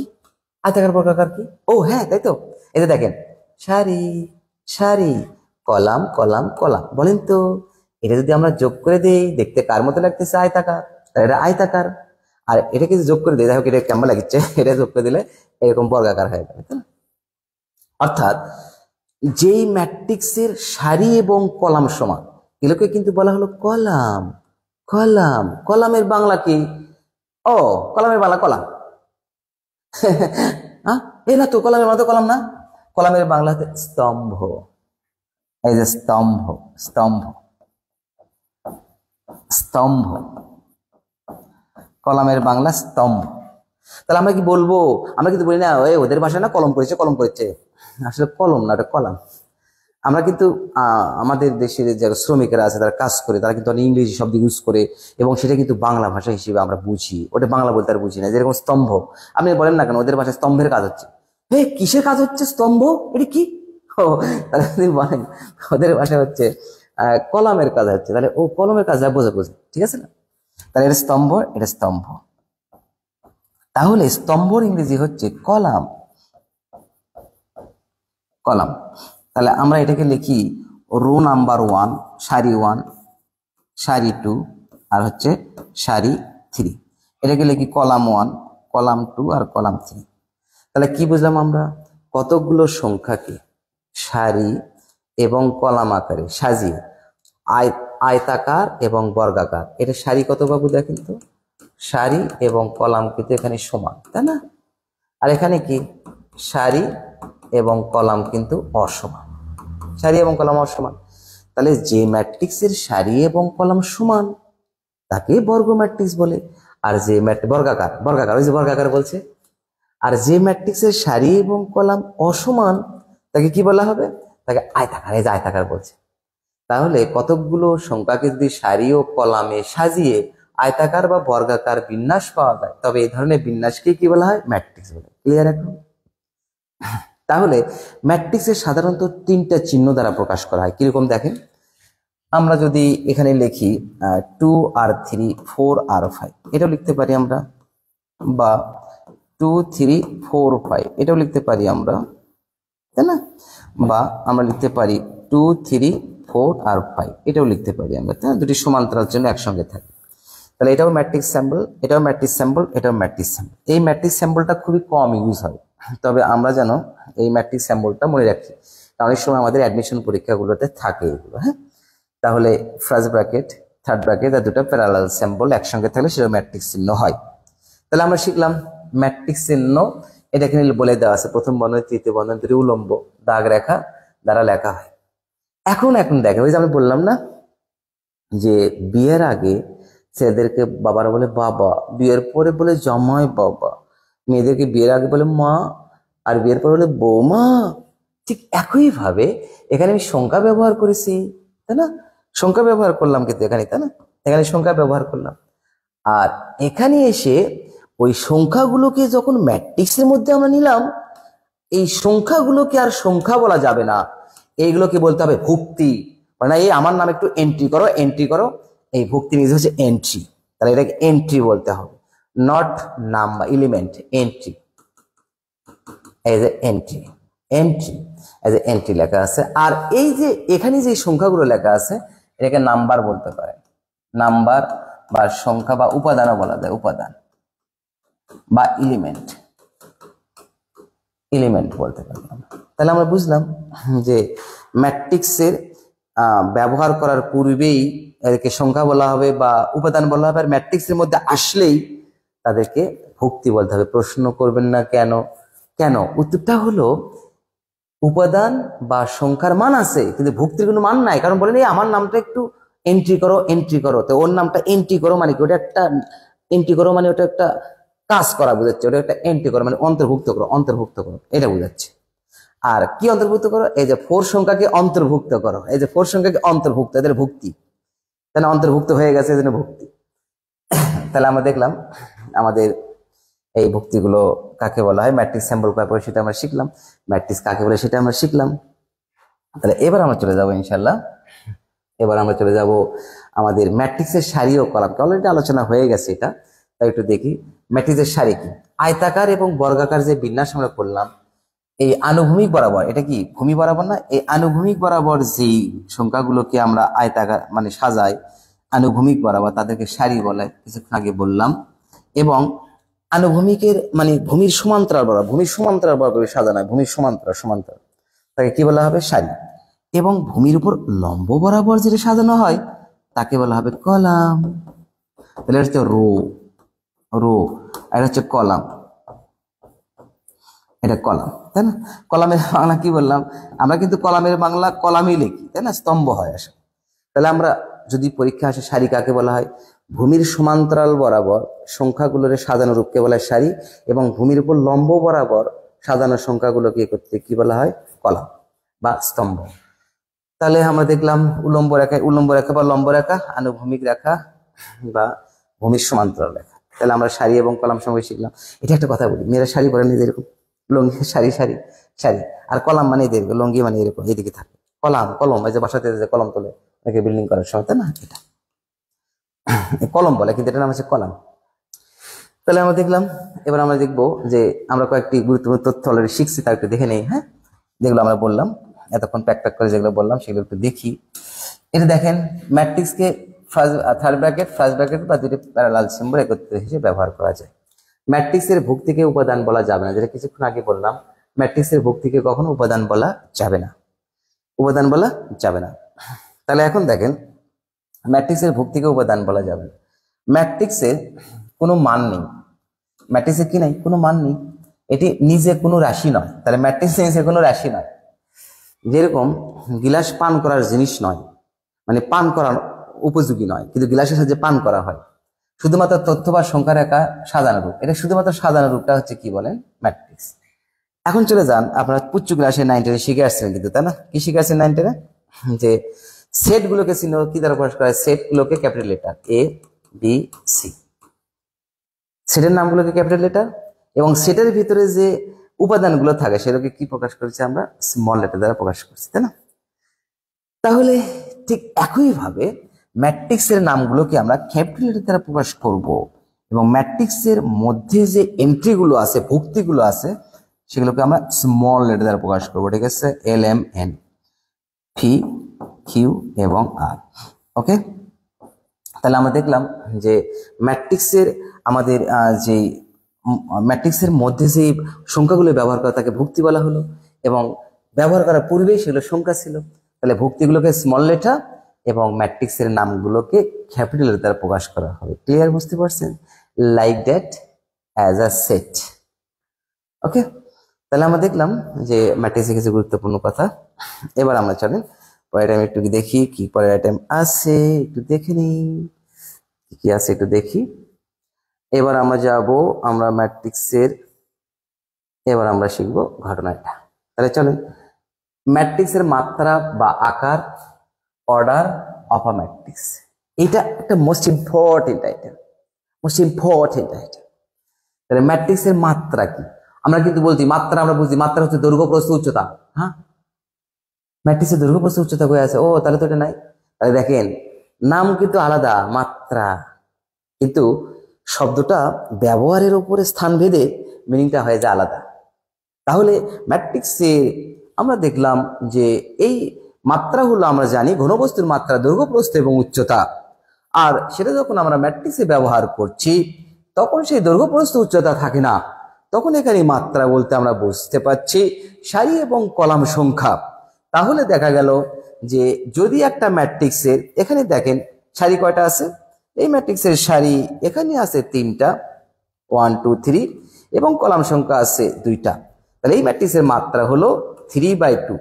এখানে এই চিহ্নকে গুণ বলা যাবে না, বাই বলতে হবে, 3/2। একই সংখ্যায় গুণ, কিন্তু উচ্চারণ কারণে আমাদের ম্যাট্রিক্সের এখানে মাত্রার কারণে বাই বলতে হবে, 3/2। তাহলে মাত্রার ক্ষেত্রে আমরা আগে কি লিখবো জানেন, মাত্রার ক্ষেত্রে আমরা আগে লিখবো সারির সংখ্যা, সারির সংখ্যা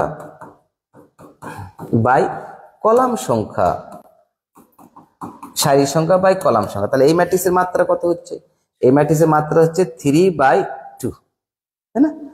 তাহলে আমরা দেখলাম, তাহলে ম্যাট্রিক্সের মাত্রা কাকে বলে? সারি ও কলাম সংখ্যাকে এই গুণ আকারে বা বাই আকারে লেখাটাকে মানে ম্যাট্রিক্সের মাত্রা। যেরকম দেখেন, কোন ম্যাট্রিক্সের সারির সংখ্যা যদি m হয়, কলাম সংখ্যা যদি n হয়, তাহলে তার মাত্রাকে বলা হবে m/n। সাধারণভাবে এই যে m/n পড়া হয়। m/n কে ম্যাট্রিক্সের ক্রম বা পর্যায় বা অর্ডার বা মাত্রা বলে। উল্লেখ্য যে ম্যাট্রিক্সের মাত্রাগুলো গুণফলটা ম্যাট্রিক্সের ভুক্তি সংখ্যা বোঝায়। বলেন তো, এটা যদি গুণফল আমরা করি আবার 6টা, দেখি তো 6টা আছে কিনা, দেখি 6টা হয় কিনা এখানে, দেখি তো একটু। 1 2 3 4 5 6, ও হ্যাঁ তাই তো, 6টা তো হয়েছে। তাহলে আমরা একটু দেখতে পেলাম যে ম্যাট্রিক্সের ভুক্তি মাত্রাগুলোর যে ফলাফলটা হবে, ম্যাট্রিক্সের মাত্রার যে ফলাফলটা হবে, এই ফলাফলটা হলো ওই ম্যাট্রিক্সের ভুক্তির সংখ্যা বোঝায়। ওকে, তাহলে আমরা দেখলাম আনুভূমিক সব আলোচনা করেছি, আপনাদের এখানে আলোচনা নেই, এখানে আলোচনা করেছি আমরা।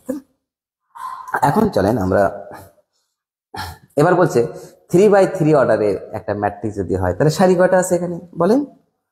এখানে সারি আছে হলো 3টা, তাহলে সারি 3 আর কলাম 1 2 3, তাহলে 3/, তাহলে 3/3।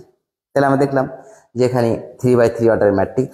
এখন প্রশ্ন হলো, এইবার দেখেন সবাই তাকান, A11 এই কি জানেন? দেখেন তো, এই শোনো না, দেখো এখানে কি বলে, A11, তারপরে A12, A1, বুঝতে পারছি না কি হলো এটা। ও হ্যাঁ, প্রথমটা সারি, কয় নম্বর সারি? 1 নম্বর সারি, 1 নম্বর সারি, 1 নম্বর সারি, 1 নম্বর সারি। পরেরটা কলাম, 1 নম্বর কলাম, 2 নম্বর কলাম, কয় নম্বর কলাম আমরা কি জানি না?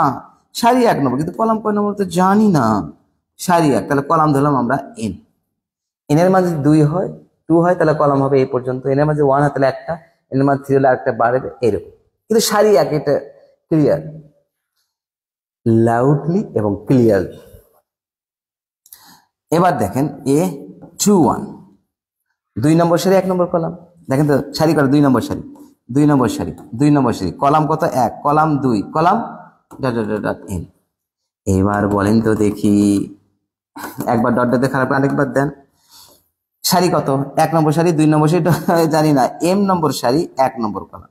দেখেন সারি কিন্তু m, কলাম 1, সারি m, column 2, dot dot dot. সারিও জানি না, এবার কলামও জানি না, তাহলে সারি m, কলাম n। এটা হচ্ছে m/n অর্ডারের ম্যাট্রিক্স। এটা হচ্ছে m/n অর্ডারের ম্যাট্রিক্স। এটা মজার ব্যাপার হলো, এই ম্যাট্রিক্স থেকে আমরা কি লেখা আছে, ম্যাট্রিক্সের সারি ও কলামের সংখ্যা অসমান হতে পারে, আবার সমানও হতে পারে। যদি m এবং n সমান হয়, তাহলে তাকে বর্গ ম্যাট্রিক্স বলা হবে, এবং m ও n যদি অসমান হয়, তাহলে তাকে বলা হবে আয়ত ম্যাট্রিক্স, অর্থাৎ square matrix and rectangular matrix. তাহলে আমরা দেখলাম এই ম্যাট্রিক্সকে আসলে বলা হবে আদর্শ ম্যাট্রিক্স। কেন? কারণ m এবং n এর নামের উপর ভিত্তি করে এর বাচ্চা বর্গও হতে পারে, এর বাচ্চা আয়তও হতে পারে। তাহলে যেরকম আমরা বলি না, BM model school and college model, BM model কেন বলা হয়? কারণ বিভিন্ন কলেজে যে ভালো গুণগুলো আছে, সবগুলো ভালো গুণ বিএম মডেল স্কুল অ্যান্ড কলেজে আছে, এই জন্য বিএম মডেল স্কুল অ্যান্ড কলেজকে মডেল বলা হয়। ঠিক একইভাবে বলে না, ওই মানুষের মতো হও, ওই মডেল একটা, তার মানে কি অনেকগুলো ভালো গুণ যে মানুষের মধ্যে থাকে তাকে আদর্শ মানুষ বলে, তাই না? এরকম। তাহলে এইটার মধ্যে সবগুলো ম্যাট্রিক্সে আপনি খুঁজে পাবেন, পৃথিবীর যত ম্যাট্রিক্স আছে আর বাইরে নাই, এর বাচ্চা হয়েছে সবগুলো, তাহলে এই ম্যাট্রিক্সে সবগুলো পাওয়া যাচ্ছে। তাহলে এটা কি বলা হলো? আদর্শ ম্যাট্রিক্স, সাধারণ ম্যাট্রিক্স। ওকে, তাহলে আমরা দেখলাম। এবার আমরা দেখব সমান ম্যাট্রিক্স কি। একেবারে সেট যেরকম সমান সেট শিখছেন আপনারা 9 10-এ, এটাও তাই, সমান ম্যাট্রিক্সও তাই। আজকে কিন্তু ফার্স্টে একটা কথা বলছিলাম, সমান ম্যাট্রিক্সের পরে আলোচনা করব, সেই আলোচনা চলে আসছে। এখন দেখেন তো, সমান ম্যাট্রিক্স হওয়ার শর্ত 2টা। এক, মাত্রা একই হতে হবে। 2 বা ততোধিক সমান হতে গেলে এই 1 লাখ সমান হবে না, এটা সমান হতে পারে, কম্পেয়ার করতে পারে, এটাও সমান, এটা তো সমান। সমান হতে গেলে নিম্নপক্ষে দুটা হওয়া লাগে, দুটা বা তিনটা বা চারটা বা ততোধিক। নিম্নে কটা? দুটা। তাহলে দেখেন এখানে মাত্রা একই হওয়া লাগবে। মাত্রা একই বলতে এখানে কি বুঝাচ্ছেন জানেন? 3/2। পরেরটা কিন্তু 2/3, এর ফলাফল কিন্তু 6, এর ফলাফল কিন্তু 6, কিন্তু এটা হওয়া যাবে না। এর সারি হলো না তো, একটু আসতে হবে না, হবে না। সারি সারির সংখ্যা সমান হতে হবে, কলাম কলার সংখ্যা সমান, তাহলে এটা সমান হবে না, এই টাইপের ক্ষেত্রে হবে না। তাহলে এটা যদি 3/2 হয়, এটাও হবে 3/2, এই টাইপের সারি সারি আর হচ্ছে কলাম কলাম। সারি সারি এবং কলাম কলাম কি হতে হবে? সমান হতে হবে। তাহলে আমরা দেখলাম মাত্রা একই। তারপরে কি বলছে? মাত্রা একই, আরেকটা শর্ত হলো, মূল শর্ত হলো অনুরূপ এন্ট্রিগুলো একই হতে হবে। অনুরূপ এন্ট্রিটা কি? ও হ্যাঁ, এখন তো শিখলাম 1 নম্বর সারি 1 নম্বর কলামের যা ভুক্তি থাকবে এখানে, এখানে ওই এটা আবার তাই 1 নম্বর সারি 1 নম্বর কলামের ভুক্তি তাই থাকবে। 1 নম্বর সারি 2 নম্বর ভুক্তি, 1 নম্বর সারি 3 নম্বর ভুক্তি, 2 নম্বর সারির 1 নম্বর ভুক্তি, 2 নম্বর সারির 1 নম্বর ভুক্তি, 2 নম্বর সারির 2 নম্বর ভুক্তি, 2 নম্বর সারির 3 নম্বর ভুক্তি। একইভাবে একইভাবে আমরা এখানে দেখতে পাচ্ছি 3 নম্বর সারির 1 নম্বর ভুক্তি, 3 নম্বর সারির 2 নম্বর ভুক্তি এবং 3 নম্বর সারির 3 নম্বর ভুক্তি, এরা পরস্পর সমান এবং এর মাত্রাগুলো সমান হয়ে যাচ্ছে। দেখেন 3/3, 3/3, সারি সারি কলাম কলাম।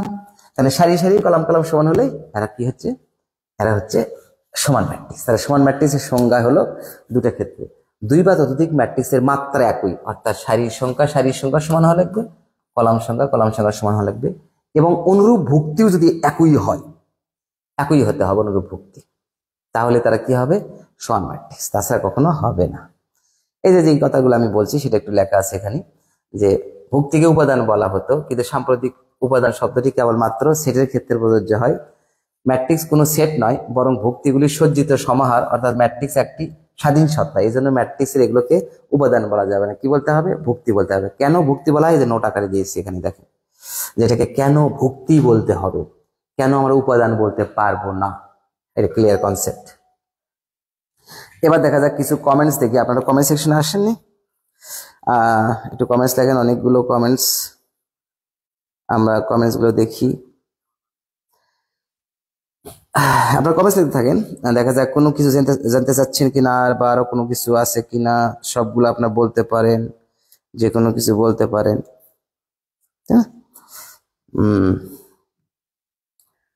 কমেন্টস কমেন্টস আরো কমেন্টস করেন, বেশি বেশি কমেন্টস করেন।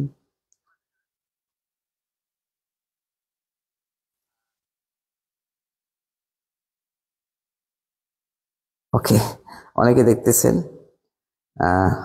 ওকে ওকে, আরো কমেন্টস করেন, আমাকে প্রশ্ন করে জর্জরিত করে দেন, কঠিন কঠিন প্রশ্ন করে ম্যাট্রিক্সের উপরে, যেন আশা করি আমি আপনাদের প্রশ্নগুলো উত্তর দেওয়ার চেষ্টা করবো আর কি, আপনাদের প্রশ্নের উত্তর দেওয়ার চেষ্টা করব। আরো থাকেন, আরো অনেকক্ষণ আছে আমি, হ্যাঁ, আরো থাকতে থাকেন আপনারা। আমি অনেক দূর যাবো ম্যাট্রিক্স ইন্ডাক নিয়ে আজকে, কারণ ম্যাট্রিক্স ইন্ডাক আপনাদের first chapter. So first chapter যদি ভালো না হয় তাহলে সেটা খুব বেশি ভালো মনে হবে না। কি লিখছে? একজন কমেন্টস করছে ম্যাট্রিক শুধু বায়োলজিতে শুনছিলাম, ম্যাথেও আছে। ম্যাট্রিক্স আসলে ম্যাথেরই কাহিনী, সেখানে বায়োলজিটা ব্যবহার করছে। আর উল্টো কাহিনী বলছে যে ম্যাট্রিক্স শুধু শুনছিলাম, বায়োলজিতে আছে, ম্যাথেও আর ম্যাট্রিক্স আছে। হ্যাঁ, অবশ্যই ইনশাল্লাহ। কমেন্টস করেন। আলহামদুলিল্লাহ ভালো আছি। ওয়ালাইকুম আসসালাম। ওকে, আরো আরো আরো আরো প্রশ্ন করেন, ইফেক্টিভ প্রশ্ন করেন, সুন্দর সুন্দর প্রশ্ন আপনারা যে কেউ প্রশ্ন করতে পারেন ইনশাল্লাহ এই চ্যাপ্টার সম্পর্কে, যে কোনো প্রশ্ন ইনশাল্লাহ।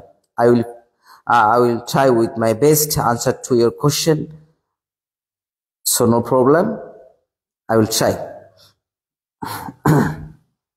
তাহলে চলেন এবার আমরা একটু সামনের দিকে যাই।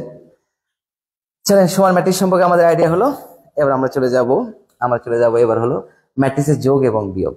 একটা মজার ব্যাপার হলো কি দেখেন, যোগ কি, আমরা কিন্তু অনেক সময় দেখেন দেওয়ালে কিন্তু লেখা থাকে, তাই না?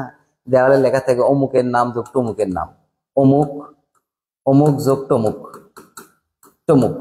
আচ্ছা, অমুক আর টমুকের নাম লেখা থাকে কেন? অমুক আর টমুকের নাম লেখা থাকে কেন? অমুক আর টমুকের মধ্যে কি যেন একটা আছে রিলেশন, তাই না? তাহলে অমুক এবং টমুকের মধ্যে কোন একটা রিলেশন আছে, তাহলে অমুক এবং টমুকের মধ্যে রিলেশন আছে বলে তো তাদের যোগ আগে লেখা যায়। আর অমুক টমুক না লেগে কেউ যদি লেখে অমুক যোগ সে, অমুক যোগ সে, তাহলে সের সাথে তার কিছু নাই, তাহলে সে কি এক বাসে রাখবে? নাই করে দেবে। তাহলে দুইজনের নামের আমার একটা ইতিহাস মনে পড়ছে, বলবো। আমরা সুন্দরবন বেড়াতে গিয়েছি, সুন্দরবনের গহীনে চলে গিয়েছি। আমাদের গহীনে যাওয়ার পরে এখন প্রিন্সিপাল স্যার বলতেছে, দেখেন এদের ছেলে মেয়েদের কি কাজ, সুন্দরবনে এসে গাছ কেটে তার নাম লিখছে, অমুকের নাম যুক্ত অমুকের নাম। আমি মানে অনেক ভালো লাগছে আমাকে যে স্যার এগুলো খেল করছে যে সুন্দরবনের মধ্যে এসে গাছ কেটে, মানে গাছের ছাল কেটে কেটে লিখছে। আরো একটা ঘটনা আছে, আমরা আমরা লঞ্চ করে আসতেছিলাম, আস্তে আস্তে বিশাল বড় ব্রিজ দিয়ে পার হতে, একটা ব্রিজের আবার ওয়ালের উপরে অমুকের নাম যুক্ত অমুকের নাম বলছে, দেখেন দেখেন দেখেন সুবিধা, দেখেন এখানেও লিখছে, এরা কি ধরনের, দেখেন এখানেও এসে লিখছে। এটা আসলে আরো ভালো লাগছে তখনও, যে স্যার অনেকগুলো খেল করে আর কি। ঠিক একই ভাবে আমরা দেখলাম যে তাহলে হুট করে যোগ লিখলে হয় না, যোগের একটা বন্ডিং থাকতে হয়, তাদের মধ্যে একটা বন্ডিং থাকবে। যোগ লিখলে কিন্তু একটা ভিতরে রিল্যাক্স ফিল হয়, তাই না, একটা ভালো ফিল হয় আর কি, অমুকের নাম যোগ অমুকের নাম। তাহলে ঠিক একই ভাবে যে ম্যাট্রিক্সের যোগ এবং বিয়োগ যে আমরা করবো, আমরা বলি না যে আমার লাইফে কেউ এসে যোগ হয়েছে, আমার লাইফ থেকে কেউ বিয়োগ হয়েছে। এই যে যোগ হওয়া মানে এসে জমা হওয়া, বিয়োগ হওয়া মানে বাদ যাওয়া, তাই না? তাহলে addition and subtraction of matrix. তাহলে আমরা এখন শিখবো ম্যাট্রিক্সের যোগ এবং বিয়োগ। অডিয়েন্স, দুটো ম্যাট্রিক্সের যোগ শিখবো, কোটি কোটি ম্যাট্রিক্স কিন্তু যোগ হতে পারে, তাই না? কিন্তু তাহলে তিনটে ম্যাট্রিক্স আপনি যোগ করতে বলছে, তাহলে প্রথম ম্যাট্রিক্স এবং দ্বিতীয় ম্যাট্রিক্সের যোগ ফলের সাথে তৃতীয় ম্যাট্রিক্স, তাহলে আমি চারটে ম্যাট্রিক্স যোগ করতে বলছে, তাহলে প্রথম এবং দ্বিতীয়টা যোগ ফলের সাথে তৃতীয়টা যোগ করবে, এই তিনটা যোগ ফলের সাথে আবার এটা যোগ করবে, তাই না? তাহলে নিম্নপক্ষে কয়টা? দুটা। তাহলে দুই বা ততোধিক ম্যাট্রিক্স কখন যোগ করা যাবে? যোগ করার শর্ত কিন্তু একটাই, মাত্রা একই হতে হবে, মাত্রা একই হতে হবে। এইবার অনুরূপ ভুক্তি যে একই হতে হবে এমন কোনো কথা না। মাত্রা একই বলতে আমরা কি বুঝতে পারছি, দেখেন তো আমরা ক্লিয়ার কনসেপ্ট পাইছি কিনা এটা। আর সারি কয়টা? দুইটা, তাহলে সারি হলো দুইটা, আর কলাম কয়টা? তিনটা, তাহলে 2/3। আর সারি কয়টা? দুইটা, কলাম কয়টা? তিনটা, তাহলে 2/3। মাত্রা কিন্তু একই, দেখেন সারি সারি কলাম কলাম, সারি সারি কলাম কলাম, সারি সারি কলাম কলাম, তাই না? তাহলে এই দুটা ম্যাট্রিক্সের মাত্রা একই, তাহলে এদেরকে যোগ করা যাবে। তাহলে যোগ করার শর্ত একটাই, মাত্রা একই হতে হবে, মাত্রা একই হওয়া লাগবে। যোগ বা বিয়োগ করার শর্ত হচ্ছে একই, মাত্রা একই। এখন এ এবং বি যদি যোগ করি, দেখো কি যে ভাল লাগবে, এর প্রথমটির সাথে যোগ, তাহলে প্রথমটির সাথে যোগ হয় কি হলো, দেখেন প্রথমটির সাথে যোগ হবে, তাহলে প্রথমটির সাথে যোগ হয়ে গেল, এটা যোগ হয়ে কোনটা হবে? এটার ফলাফল এই যে এটা। আবার এর দ্বিতীয়টা অনুরূপ ভুক্তিগুলো যোগ হবে, অনুরূপ ভুক্তিগুলো যোগ হয়ে ফলাফল হলো এটা। আবার অনুরূপ ভুক্তিগুলো যোগ হয়ে এটা, ফলাফল হলো এটা। এইভাবে আমাদের যোগ হবে। তাহলে 3, 2, 5, 5 and 1 যোগ করে হচ্ছে 6, 7 and 4 যোগ করে হচ্ছে 11, তাই না? এটা যোগ হয়ে গেল।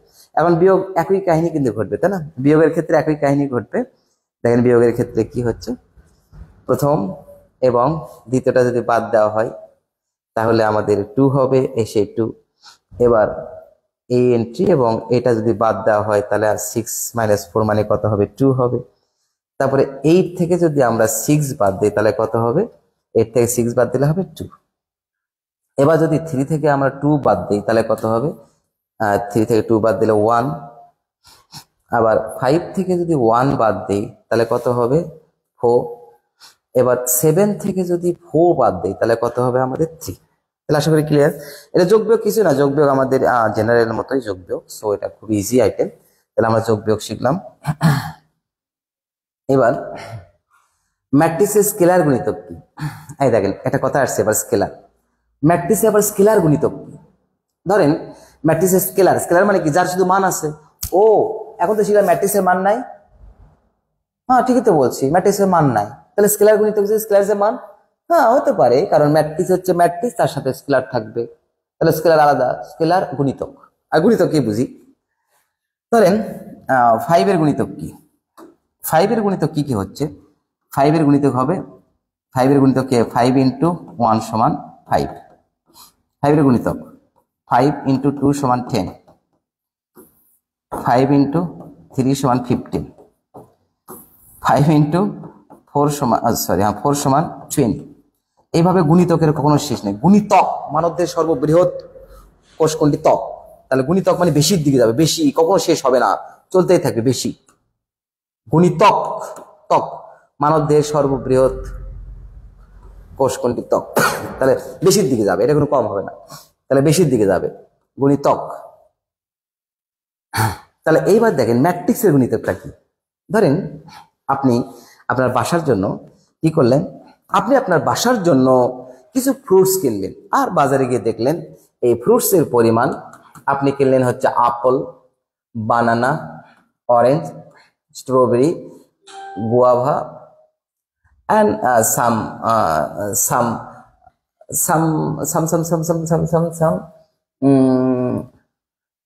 কি কি কি বাদ থাকলো আর ফল? আপেল, বানানা, অরেঞ্জ, স্ট্রবেরি, গুয়াভা, আর কি বাদ থাকলো? আরো আরো আরো কি ফল? আর কি ফল হতে পারে? ও আর কি ফল হতে পারে? অনেক ফল আছে। ওয়াটারমেলন, ওয়াটারমেলন, ওয়াটারমেলন দেবে, তাই না? এতগুলো আপনি কিনলেন ফল। এখন এই ফলটা তো কিনলেন আপনি, কোনটা কত কেজি কিনছেন? আপেল কিনছে 2 কেজি, বানানা নিয়েছেন 3 কেজি, অরেঞ্জ নিয়েছেন 2 কেজি, স্ট্রবেরি নিয়েছেন 1 কেজি, গোভা নিয়েছেন 3 কেজি, আর ওয়াটারমেলন নিয়েছেন 10 কেজি নিয়েছেন। এখন এটা নিয়ে বাসায় আসছে। বাসায় এসে আপনার বাসার যতগুলো বর্ডার আছে, এইগুলো বর্ডারে এইটা দিয়ে চাহিদা মেটেনি, এই দিয়ে চাহিদা আর মেটিচ্ছে না। তাও অনেকে মন খারাপ, না আমি আরো খাবো, বলছে আমি আরো একটা নিবো, বলছে আমি আরো খাবো।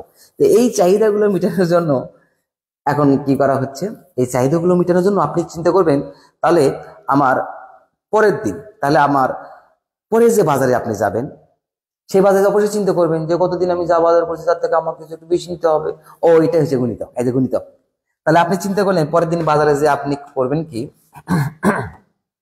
এই যে আগে যা কিনছিলেন, আগে কি কিনছিলেন? এফ, ফ্রুটসের ম্যাট্রিক্স এফ ধরেছি, এখন তার দ্বিগুণ কিনছেন। এই যে 2 দ্বারা গুণ করলেন, এটা দ্বিগুণ, এটা হচ্ছে ম্যাট্রিক্সের স্কেলার। এখানে আমি কে দ্বারা প্রকাশ করেছি, কে এর মান 2 হতে পারে, 3 হতে পারে, 4 হতে পারে, 5 হতে পারে, তাই না? হতে পারে, হাফও কিন্তু হতে পারে, তাই না? কম হবে, কিন্তু ওটা ওই সেন্সে গুণিত, যে হারে ওটা আছে তার হারে বৃদ্ধি পাবে অথবা হ্রাস পাবে, তাই না? আমি কিন্তু এদিকে হাঁটতেছি পজিটিভ, আমি কিন্তু এইদিকে হাঁটতেছি, এটাও কিন্তু দূরত্ব, কিন্তু এটা নেগেটিভ, কিন্তু ওটাও দূরত্ব, এটাও দূরত্ব, ওটা সামনে, এটা পেছনে, ঠিক এরকম। তাহলে এখন আমি যে ফ্রুটসটা কিনবো, এই ফ্রুটসটা হচ্ছে গতদিন যে ফ্রুটসটা কিনছিলাম তার দ্বিগুণ। তার কয় গুণ? দ্বিগুণ ফ্রুটস কিনবো। 2, 3 and 2, 1, 3 and 10। তাহলে আর দ্বিগুণ হারে কিনবো। তাহলে দ্বিগুণ হারে যদি কিনি আমরা, গতদিন কিনছিলাম, মনে করেন আপনি কিনছেন আপেল নিয়েছিলেন 2 কেজি, এবার নিলেন কয় কেজি? 4 কেজি। বানানা নিচ্ছেন আপনি হচ্ছে 3 কেজি, বানানা 3 কেজি নিচ্ছেন, তাই না? এবার কয় কেজি নিলেন? এইবার বানানা নিলেন আপনি হলো 6 কেজি। তারপরে অরেঞ্জ নিয়েছিলেন আপনি 2 কেজি, এবার নিলেন অরেঞ্জ হচ্ছে 4 কেজি। তারপরে স্ট্রবেরি নিয়েছিলেন আপনি 1 কেজি, 1 কেজিতে হয়নি, এবার স্ট্রবেরি নিয়েছেন 2 কেজি। তারপরে গুয়াভা নিয়েছেন আপনি হচ্ছে 3 কেজি, এবার গুয়াভা নিয়েছেন আপনি 6 কেজি। আর এই যে ওয়াটারমেলন, ওয়াটারমেলন মানে তরমুজ, ওয়াটারমেলন নিয়েছেন আপনি 10 কেজি, এবার ওয়াটারমেলন নিয়েছে আপনি 20 কেজি। এই যে দেখেন তো, এটা হচ্ছে এফ ম্যাট্রিক্সের স্কেলার গুণিতক ম্যাট্রিক্স কত? 2f। তাহলে এফ ম্যাট্রিক্সের 2 স্কেলার গুণিতক ম্যাট্রিক্স হচ্ছে 2f। তাহলে এফ ম্যাট্রিক্সের স্কেলার গুণিতক ম্যাট্রিক্স 2f ম্যাট্রিক্স। তাহলে এখানে আরেকটা কথা পাওয়া গেল যে কোনো ম্যাট্রিক্সকে কোনো স্কেলার দ্বারা গুণ করার অর্থ হলো ওই ম্যাট্রিক্সের প্রত্যেকটি ভুক্তিকে সেই স্কেলার দ্বারা গুণ করা। মোস্ট ইম্পর্টেন্ট কিন্তু একটা আইটেম চলে আসলো এখানে, তাই না? কোনো ম্যাট্রিক্সকে কোনো স্কেলার দ্বারা গুণ করার অর্থ হলো ওই ম্যাট্রিক্সের প্রত্যেকটি ভুক্তিকেই সেই স্কেলার দ্বারা গুণ করা, প্রত্যেকটি ভুক্তিকে সেই স্কেলার দ্বারা গুণ করা বোঝাবে, তাই না? তাহলে এখন যদি কমন নেই আমরা, তাহলে প্রত্যেকটা ভুক্তি থেকেই সেটা আমরা কমন নেব। তাহলে প্রত্যেকটা ভুক্তিকে গুণ করা বলা যে কথা, প্রত্যেকটা ভুক্তি থেকে এই 2 কমন নেওয়া একই কথা। তাহলে আমরা দেখলাম যে প্রত্যেকটা ভুক্তিকে যদি 2 দ্বারা আমরা গুণ করি দেই, তাহলে যেটা হবে আবার প্রত্যেকটা ভুক্তি থেকে কমন নিলে আমরা সেটাই করব। তাহলে এবার আমরা প্রত্যেকটা ভুক্তিকে 2 দ্বারা গুণ করা বলা যে কথা, আবার প্রত্যেকটা ভুক্তিকে 2 থেকে কমন নেওয়া একই কথা। তাহলে কি বোঝা গেল? কোনো একটা ম্যাট্রিক্সকে কোনো স্কেলার দ্বারা গুণ করার অর্থ হলো ওই ম্যাট্রিক্সের প্রত্যেকটা ভুক্তিকে সেই স্কেলার দ্বারা গুণ করা বোঝাবে। আশা করি ক্লিয়ার। তাহলে আমরা ম্যাট্রিক্সের দেখলাম ম্যাট্রিক্সের স্কেলার গুণিতকটা কি। তাহলে এখানে এই ম্যাট্রিক্সের স্কেলার গুণিতক ম্যাট্রিক্সকে কে, এখানে এই কেটা হচ্ছে স্কেলার, স্কেলার। তাহলে এটার এ থেকে বৃদ্ধি পেয়েছে, গুণিতক আকারে আছে, বৃদ্ধি পাক বা হ্রাস পাক। তাহলে এই জন্য এই পুরোটাকে বলা হবে এই ম্যাট্রিক্সের স্কেলার গুণিতক। মানে এটা একটা মজার তথ্য আছে, সেটা হলো এই ম্যাট্রিক্সের স্কেলার গুণিতক ম্যাট্রিক্স কিন্তু একটা এও হয়। কারণ এই যে দেখেন 5 এর গুণিতককে 5, তাহলে এর গুণিতক ম্যাট্রিক্স স্কেলার গুণিতক ম্যাট্রিক্স আবার 5 হয়। অর্থাৎ প্রত্যেকটা ভুক্তি আগে যা ছিল এখন তাই আছে। সো এটাকে বলা হবে স্কেলার গুণিতক ম্যাট্রিক্স। ক্লিয়ার? এবার আমরা চলে যাব এবার ম্যাট্রিক্সের বাস্তব সংখ্যা দ্বারা গুণ। ওটা আমরা অলরেডি শিখে ফেললাম, যে কিছুক্ষণ আগে যেটা আমরা করলাম। দেখেন যে কিছুক্ষণ আগে আমরা কি করলাম, আমরা যেটা করলাম আমরা এটা করলাম। দেখেন যে ম্যাট্রিক্সকে একটা সংখ্যা নির্দেশক প্রতীক, সংখ্যা নির্দেশক প্রতীক হতে পারে কে দিচ্ছি আমরা, কে এর মান 2 হতে পারে, 3 হতে পারে, 4 হতে পারে, 5 হতে পারে, 6 হতে পারে, 7 হতে পারে, সংখ্যা নির্দেশক প্রতীক। এখন সংখ্যা নির্দেশক প্রতীক না লিখে যখন কোনো সংখ্যা দেবো আমি, এই যে এখানে যেরকম সংখ্যা দিয়েছি, এটাকে বলা হচ্ছে বাস্তব। এই যে বলছে কি ম্যাট্রিক্সের স্কেলার গুণিতক, এইটাকে তার পরবর্তী আইটেমটা আমরা কি শিখলাম, ম্যাট্রিক্সের স্কেলার গুণিতককে বাস্তব সংখ্যা দ্বারা গুণ। এইবার ওই স্কেলার গুণিতক কে, মানে এখানে কি বলেছে 3 দ্বারা এটাকে গুণ করছে, 3 দ্বারা এটাকে গুণ, 3 দ্বারা এটাকে গুণ, 3 দ্বারা এটাকে গুণ, 3 দ্বারা এটাকে গুণ, 3 দ্বারা এটাকে। ওকে, তাহলে আমরা 3 দ্বারা গুণ করার পরে এটাই পেলাম। তাহলে এটা হলো এ ম্যাট্রিক্সের স্কেলার গুণিতক ম্যাট্রিক্স, যা এর 3 গুণিতকের সমান। তাই না? সেটাকে কি নাম দিয়েছে হচ্ছে বি, অথবা আপনি এটাও নাম দিতে পারেন 3a, নো প্রবলেম। ওকে, তাহলে আমরা দেখলাম যে ম্যাট্রিক্সের বাস্তব সংখ্যা অর্থাৎ স্কেলার গুণিতকের প্রতীককে কোনো সংখ্যা দ্বারা গুণ করাকে বলা হবে এই যে বাস্তব সংখ্যা দ্বারা গুণ। ওটা কিন্তু সংখ্যা, গুণ করার আগে কিন্তু সংখ্যা, গুণ করার পর যখনই ভিতরে চলে গেল তখন কিন্তু এটা এন্ট্রি বলতে হবে, not number, not element. This is called only entry. তাহলে চলেন দুটি ম্যাট্রিক্সের গুণ, পুরো ম্যাট্রিক্স চ্যাপ্টারের ওজন যা এই আইটেমের ওজন তাই হবে। মানে পুরো ম্যাট্রিক্স চ্যাপ্টারকে যদি পাল্লার এক পাশে নেওয়া হয় আর যদি ম্যাট্রিক্সের গুণ এক পাশে দেওয়া হয় তাহলে সমান সমান হবে। তাহলে এই আইটেমটা এই চ্যাপ্টারের মধ্যে মোস্ট ইম্পর্টেন্ট আইটেম। এটা হচ্ছে ফার্স্ট আমরা অবশ্যই শিখছি রহিম করিমের কাহিনীগুলো, ঠিক এটা হচ্ছে সেটা ম্যাট্রিক্সের গুণ। তাহলে ম্যাট্রিক্সের যোগ শিখলাম আমরা, ম্যাট্রিক্সের বিয়োগ শিখলাম আমরা, ম্যাট্রিক্সের স্কেলার গুণিতক শিখলাম আমরা, ম্যাট্রিক্সের বাস্তব সংখ্যা দ্বারা গুণ শিখলাম আমরা, ম্যাট্রিক্সের ক্লাসিফিকেশন শিখলাম, ক্লাসিফিকেশন এখন আসেনি, ম্যাট্রিক্সের প্রকারভেদ এখন আসেনি। তাহলে ম্যাট্রিক্সের গুণটা কি দেখেন, একটা চরম পর্যায়ে ধৈর্য ধারণ করবেন, because this item most important item in matrix chapter. তাহলে চলেন দুটি ম্যাট্রিক্সের গুণন, তাহলে আমরা এটা লিখতে পাচ্ছি দেখেন দুটা ম্যাট্রিক্সের গুণন। তাহলে দুটা ম্যাট্রিক্সের গুণন লিখতে গিয়ে আমরা এখন দেখবো, দেখেন যে ম্যাট্রিক্সের গুণন বলতে আমরা কি বুঝি, মাল্টিপ্লিকেশন অফ টু ম্যাট্রিক্স। আচ্ছা বলেন তো আমরা বর্গসূত্র শিখছি না, বর্গসূত্র কি শিখছি, এ প্লাস বি, এ প্লাস বি হোল স্কয়ার, বর্গ শিখছি না। তাহলে এ প্লাস বি হোল স্কয়ার শিখছি আমরা, কিন্তু যদি দুটো পদ লাগবে, কিন্তু যদি এ প্লাস এরকম থাকে তাহলে কি হয়েছে না, ও হ্যাঁ হয়েছে তো, তখন এই দুটোকে মিলে একটা ধরছি আমরা। দেখেন এ প্লাস বি আর এই যে প্লাস হচ্ছে সি, এই দুটো মিলে একটা ধরছি আমরা এ, আর এটা কি ধরছি আমরা বি। তাহলে এটা এ, এটা হচ্ছে বি। তাহলে আমরা দেখলাম যে এ প্লাস বি কে ধরছি আমরা এ এবং এটাকে ধরছি আমরা বি, তাহলে এটা এ এবং এটা বি। তাহলে কি বোঝা গেল যে দুটো ম্যাট্রিক্সে খালি গুণ হবে, তিনটা হবে না, তিনটা কেন 1 কোটি হবে, কিন্তু গুণ করার নিয়ম হচ্ছে প্রথমে দুটা, তাহলে এর গুণফলের সঙ্গে আরেকটা যদি থাকে তাহলে সেটা, এই গুণফলের সঙ্গে যদি আরেকটা থাকে তাহলে সেটা, এই গুণফলের সঙ্গে যদি আরেকটা থাকে তাহলে সেটা। তাহলে কি বুঝতে পারলাম আমরা এটা, যে ম্যাট্রিক্সের একাধিক ম্যাট্রিক্স গুণ করা যায়, কিন্তু নিম্নপক্ষে কয়টা? দুইটা। তাহলে চলেন, এই আইটেমটা খুবই ইম্পর্টেন্ট এবং এই আইটেম না আলোচনা করবো তো অন্য আইটেমে যাবো না। এ ও এবং বি ম্যাট্রিক্সের গুণফলকে আমরা কি দ্বারা প্রকাশ করি? এ এবং বি ম্যাট্রিক্স দুটির গুণফলকে আমরা প্রকাশ করি এখানে এ বি দ্বারা। এ এর কলাম সংখ্যা দেখেন, এমনি লিখলেই হবে না কিন্তু গুণ, ওই যে যেরকম থাকে না অমুকের নাম তো তমুকের নাম, গুণফলের ক্ষেত্রে একটা নিয়ম আছে। সেটা হলো এ এর কলাম সংখ্যা এবং বি এর সারির সংখ্যা সমান হওয়া লাগবে। এ এর কলাম সংখ্যা এবং বি এর সারির সংখ্যা কি হবে? সমান হবে। অর্থাৎ এ এর ক্রম এম এন এবং বি এর ক্রম এন পি। দেখেন, এটা সারি, এটা কলাম, এটা সারি এবং কলাম। প্রথম ম্যাট্রিক্সের সারির সংখ্যা দ্বিতীয় ম্যাট্রিক্সের কলাম সংখ্যা যদি সমান হয় তাহলে গুণ করা যাবে, নাহলে যাবে না। প্রশ্ন কেন? উত্তর একটু পরে আসতেছি, আমি প্র্যাকটিক্যাল করার সময় আসবো। এটা এবি নির্ণয় করা যাবে। এক্ষেত্রে গুণফল ম্যাট্রিক্সকে বলা হবে এজ এবি, এজ এটা। তাহলে গুণফল ম্যাট্রিক্সের মাত্রা কত হবে? যেহেতু এরা মিলে গেল, মিল গায়ে, এরা যদি মিল গায়ে গেল, এটা মিল গায়ে গুলো বাদ যাবে। বাদ যাওয়ার পরে গুণফল ম্যাট্রিক্সের মাত্রা হবে এই ম্যাট্রিক্সের সারি, গুণফল ম্যাট্রিক্সের তা সারি, এই ম্যাট্রিক্সে যা কলাম, গুণফল ম্যাট্রিক্সের তা কলাম। কারণ এই দুটা মিল গায়ে, মানে মিলে গেল, মিল গায়ে মানে ওই দুটো একই। তাহলে অবশ্যই থাকে এমপি, মেম্বার অফ পার্লামেন্ট, যার জন্য আমাদের এখন বর্তমানে নির্বাচনে অনেক মানে নির্বাচনের সভা করছে অনেকে, তাই না, ক্ষমতা দেওয়ার জন্য। তাহলে এখন দেখেন, তাহলে এই যে এমপি, এই এমপি হচ্ছে নির্ণয় ম্যাট্রিক্সের যে ম্যাট্রিক্সের ফলাফল হবে তার হচ্ছে মাত্রা। এখন চলেন আমরা কিছু এটার উপর এক্সাম্পল দেওয়া আছে, এক্সাম্পল গুলো দেখি।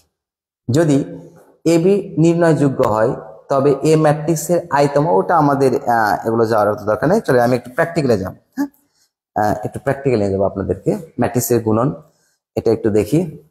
এইটা মোস্ট ইম্পর্টেন্ট, ভালো লাগবে আশা করছি। এটা বাস্তব জীবনের ক্ষেত্রে, ম্যাট্রিক্সের ক্ষেত্রে কি কাজে লাগে সেটা একটু দেখেন। এই দেখেন, এবার দেখেন বাস্তব জীবন কি কাজে লাগতেছে। দোকান থেকে শহীদুল্লাহ দুটি পেন্সিল কিনছে। প্রথমে শহীদুল্লাহর গল্প করতেছি, কিন্তু খেয়াল করেন প্রথম গল্পটা হচ্ছে শহীদুল্লাহ দোকান থেকে কি কিনছে? শহীদুল্লাহ দোকান থেকে পেন্সিল কিনছে। শহীদুল্লাহ, প্রথম গল্প হচ্ছে শহীদুল্লাহকে নিয়ে, তাই না? শহীদুল্লাহ, তাহলে শহীদুল্লাহ দুটি পেন্সিল, 4টি বল পেন এবং 3টি খাতা কিনছে। ভালো করে খেয়াল করেন, শহীদুল্লাহ দুটি পেন্সিল, 4টি বল পেন এবং 3টি খাতা কিনছে। তাহলে 2, 3, 4, সরি 2, 4, 3। তাহলে শহীদুল্লাহর ম্যাট্রিক্সকে ধরলাম আমরা 2, 4, 3 সারি বরাবর ধরলাম। প্রশ্ন হলো কলাম বরাবর ধরলে কি হবে? উত্তর একটু পরে দেবো, কম্পেয়ার করে দেবো। কম্পারিজন যখন করবো তখন বুঝতে পারবেন। তাহলে এখন দেখেন, শহীদুল্লাহর ক্ষেত্রে ধরলাম ম্যাট্রিক্স হচ্ছে এটা।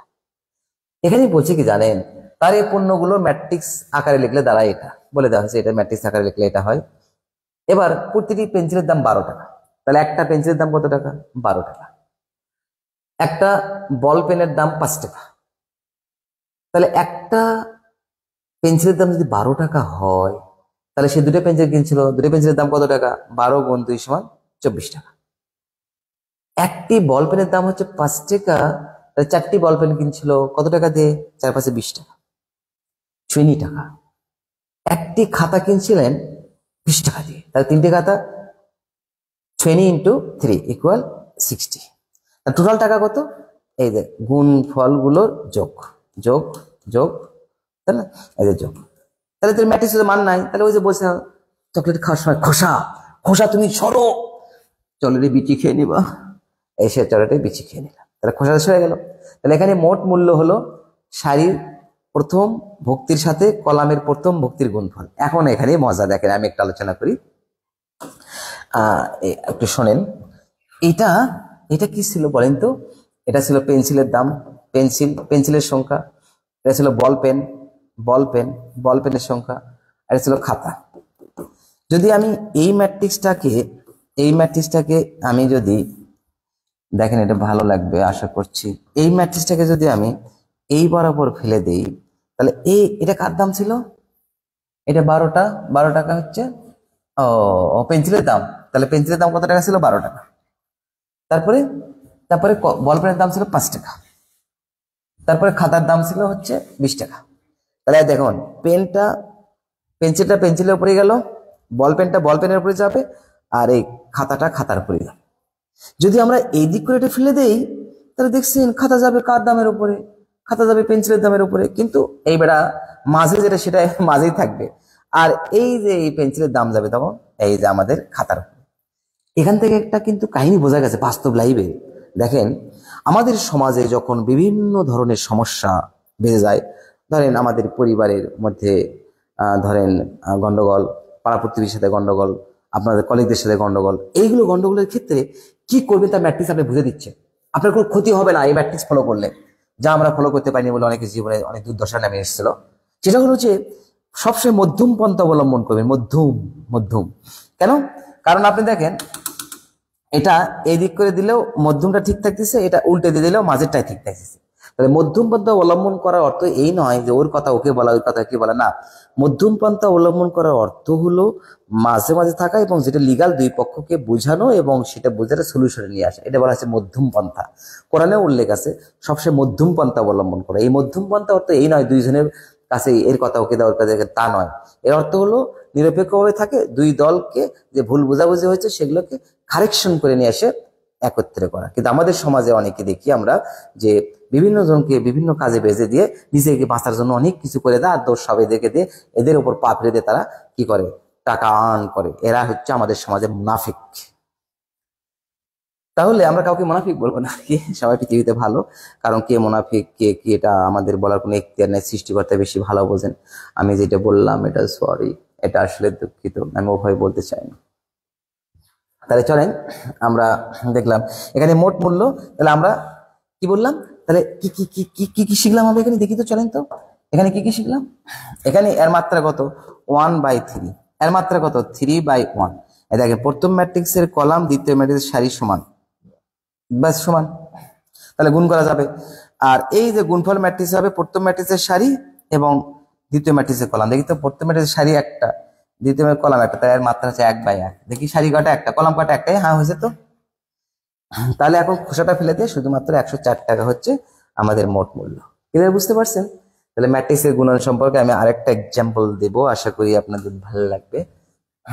এইটাই এবারে যে একই দোকান থেকে রতনের কর্মকাণ্ড দিয়েছে, রতনের মানিকের কর্মকাণ্ড দেওয়া আছে একইভাবে। তাহলে এই তিন ম্যাট্রিক্স, ওই যে বললাম না তিনটা ম্যাট্রিক্সের কিভাবে গুণফল করবো আমরা, তাহলে ওই ম্যাট্রিক্সের সাথে এদের ম্যাট্রিক্সের আবার গুণফল করলে কিরকম দাঁড়ায় সেটা এখানে দেওয়া আছে। তাহলে এটা একটু দেখে দিই, হ্যাঁ ভালো লাগবে আশা করছি। এবার দেখেন এগুলো ম্যাট্রিক্স হচ্ছে নির্যাস, কারণ এগুলো না করলেও কিন্তু ম্যাট্রিক্সে আপনি সবগুলো পারবেন। কিন্তু ওই যে ওটার মতো যে আপনি কিছু বুঝলেন না, কিন্তু আগে গাছের গোড়ায় উঠলেন না, আপনি আগে গাছের মাথায় যে বসে আছেন, তাহলে পরে গাছের মাথায় যখন হুইসিল দেওয়া হবে গাছ থেকে নামতে হবে, আপনি নামতে পারবেন না, কারণ আপনি গাছের গোড়াতে যে উঠতে শিখেন কিভাবে নামবেন, সো ধপাস করে পড়ে যাবে। অর্থাৎ আপনার বিভিন্ন জায়গায় অ্যাডমিশন গুলোতে যখন হুবহু প্রশ্ন না হবে, যখন প্রশ্নটা একটু এদিক ওদিক করে হবে, আর অ্যাডমিশনে জেনে রাখবেন অ্যাডমিশনে কখনো ফ্ল্যাট প্রশ্ন হবে না, হবে না, হবে না, হবে না। একাডেমিক যে ধরনের প্রশ্ন হয় অ্যাডমিশন সে ধরনের হবে না। এই জন্য একাডেমিক এই কলেজগুলোতে যে প্রশ্নগুলো করা হয়, টিচার যদি একটু এদিক ওদিক করে প্রশ্ন করি আমরা, স্যার এভাবে প্রশ্ন করছেন কেন, আরে বাবা এটা শিক্ষা প্রতিষ্ঠান, তুমি এখানে শিখবে না কোথায় শিখবা, তুমি বাসা থেকে যা পড়েছো তাই তোমাকে দেওয়া লাগবে, তুমি শিখবা কি? তাহলে আমরা ভেতর থেকে যখন প্রশ্ন করবো দুই একটা ফ্ল্যাট প্রশ্ন সবার জন্য হবে, তখন ওই যে দুই একটা প্রশ্ন কিন্তু আপনি ব্রেনে অ্যাটাক করবে, এই টাইম পারি না কেন, এটা কেন পারতেছি না, তাহলে আমাকে এটা সার্চ করা লাগবে, এটা আমার শিখতে হবে, এই যে একটা ব্রেন স্টর্মিং করবে। আর যদি আমরা আভ্যন্তরীণ পরীক্ষাগুলোকে সহজ প্রশ্ন করে দিই, দেখা যাচ্ছে ফ্ল্যাট কোশ্চেন, এ আল্লাহ এটা তো সহজ, কিন্তু যখন ওই অ্যাডমিশনে যাবেন তখন বলবেন স্যার তো এগুলো কখনো বলেনি, স্যার দেখে শুধু দিকে দোষ, কঠিন মানে একটু ভালো প্রশ্নগুলো দোষ, আবার ফ্ল্যাট প্রশ্নগুলো দোষ, তাহলে যাবে কোথায়? সো আমরা শুধু দোষ দিতেই পারলেই হয়, কিন্তু একটা জার্নিকে একটা সুন্দর করে পরিচর্যা করে সামনে নিয়ে আসতে গেলে অনেক শ্রমের প্রয়োজন হয়, অনেক সাইড খেয়াল রাখতে হয়, অনেক দিক থেকে একটা জার্নিকে সফলতার স্থানে নিয়ে যাওয়া যায়। সবাই কি পারে সফলতা করতে বলেন? কারণ ওসাইন বোল্টের গল্প শুনেননি? ওসাইন বোল্টের সাথে তো অনেকেই দৌড়ে খেলায় অংশগ্রহণ করে, এইরকম দৌড় দিব। কিন্তু দেখেন আপনি ওসাইন বোল্টের সঙ্গে যারা অলিম্পিয়াডে খেলতে যায়, অলিম্পিকে যারা খেলতে যায়, তারা কিন্তু সকল দেশে ভালো খেলোয়াড়ই খেলতে যায়, কিন্তু ওখানে যাওয়ার পরে আপনি দেখেন যে ওসাইন বোল্টের সাথে সবাই খেলতে উঠছে, দৌড়। অনেকে দেখবেন ওসাইন বোল্টের অনেক আগে চলে গেছে, কিন্তু ওসাইন বোল্ট টার্গেট একটা যে আমাকে যেতে, সে সুষমভাবে যেতে দেখা যায় অনেকে দেখা যায় থাপাস উল্টে পড়লো, তারপরে উসাইন বোল্ট হলো ফার্স্ট, তারপরে গ্যাটলিন হলো সেকেন্ড, তারপরে আরেকজন হলো থার্ড। উসাইন বোল্ট এখানে গোল্ড মেডেল পেলেন, তারপরে পেলেন হচ্ছে সিলভার, তারপরে ব্রোঞ্জ। এভাবেই বাকিগুলো সান্ত্বনা পুরস্কার নিয়ে চলে আসলো। ঠিক একইভাবে আমাদের শিক্ষা জীবনে সবাই ভর্তি হয়েছে, হয় ডাক্তার নলে ইঞ্জিনিয়ার, হয় ডাক্তার নলে ইঞ্জিনিয়ার। কিন্তু ডাক্তার আর ইঞ্জিনিয়ার স্বপ্ন ভিতরে আছে, বাবা মাও টাকা পয়সা দিচ্ছে, কিন্তু আপনি যেভাবে পড়ার কথা, যে পরিশ্রম করার কথা, যে বেসিক জানার কথা, সেটা জানছেন না। একাডেমিক রেজাল্ট আপনি বড় হচ্ছে, কিন্তু অ্যাডমিশনে যে আপনি ফানুস হয়ে যাচ্ছে। মানে একাডেমিক পরীক্ষা যখন রেজাল্ট হতো তখন আপনি ফানুসকেও জ্বলে দিচ্ছে, সেভাবে উঠছে, আর অ্যাডমিশন যাতে ফানুস পড়ে গেল। তাহলে একাডেমিক এবং অ্যাডমিশনের কানেক্টিভিটি থাকতে হবে। সো প্রশ্ন মোকাবেলা করতে হবে সুন্দর করে, বেসিক জানতে হবে।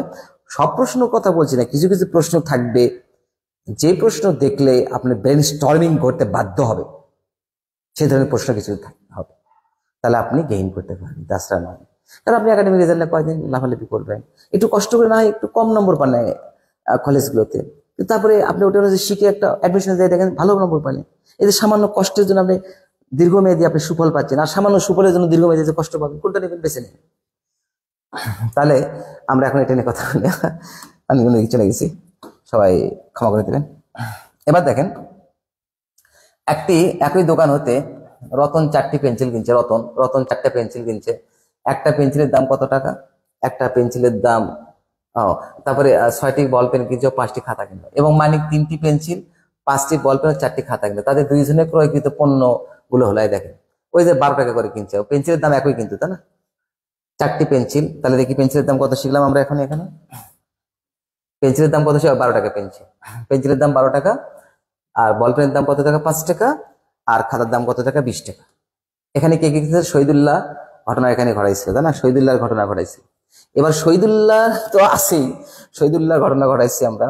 এবার শহীদুল্লাহর সঙ্গে আরো দুজন চলে আসছে, ওই জানা বলি না, রতন চেনে, এই দেশে রতন, এই সেই রতন 4টি পেন্সিল, তাহলে একটি পেন্সিলের দাম 12 টাকা, 4টি পেন্সিলের দাম 4 বার 48 টাকা। 6টি বল পেন, একটি বল পেনের দাম 5 টাকা, 6টি বল পেনের দাম 30 টাকা, একটি খাতার দাম 20 টাকা, 5টি খাতার দাম 20 টাকা, তাহলে মোট এত টাকা। মানিক কি করছে? মানিক 3টি পেন্সিল, একটি পেন্সিলের দাম 12, মানিকের 3টি পেন্সিলের দাম এত। তারপরে 5টি বল পেন, একটি বল পেনের দাম 5 টাকা, 5টি বল পেনের দাম 25 টাকা, এবং খাতা, একটি খাতার দাম 20 টাকা, 4টি খাতার দাম 80 টাকা, তাহলে 200 টাকা যোগ করে হচ্ছে এত। এইবার একটা দেখেন মজা, তাহলে 3 বালকের কেনাকাটার ম্যাট্রিক্স আকারে সাজানো হয়। কয় বালক? প্রথম বালক শহীদুল্লাহ, তারপরে রতন চেনে, তারপরে মানিক মিয়া বিনে, মানিক ময়না পাখি, মানিক সোনা, মানিক। তাহলে উপরোক্ত 3 বালকের কেনাকাটার ম্যাট্রিক্স আকারে সাজানো হলো। দেখেন তো কি কি ম্যাট্রিক্স আকারে সাজানো হলো। ওই যে আগেটাতে ফিরে যায় আমরা, কতটাতে বলেন তো? কয়টা পেন্সিল? শহীদুল্লাহর পেন্সিল 2টা, খেয়াল করেন, শহীদুল্লাহর পেন্সিল 2টা, রতনের পেন্সিল 4টা, মানিকের পেন্সিল আছে 3টা, তাহলে 2, 4, 3, এটা পেন্সিলের কলাম, পেন্সিল। তাহলে এখন দেখেন, এটা পেন্সিল,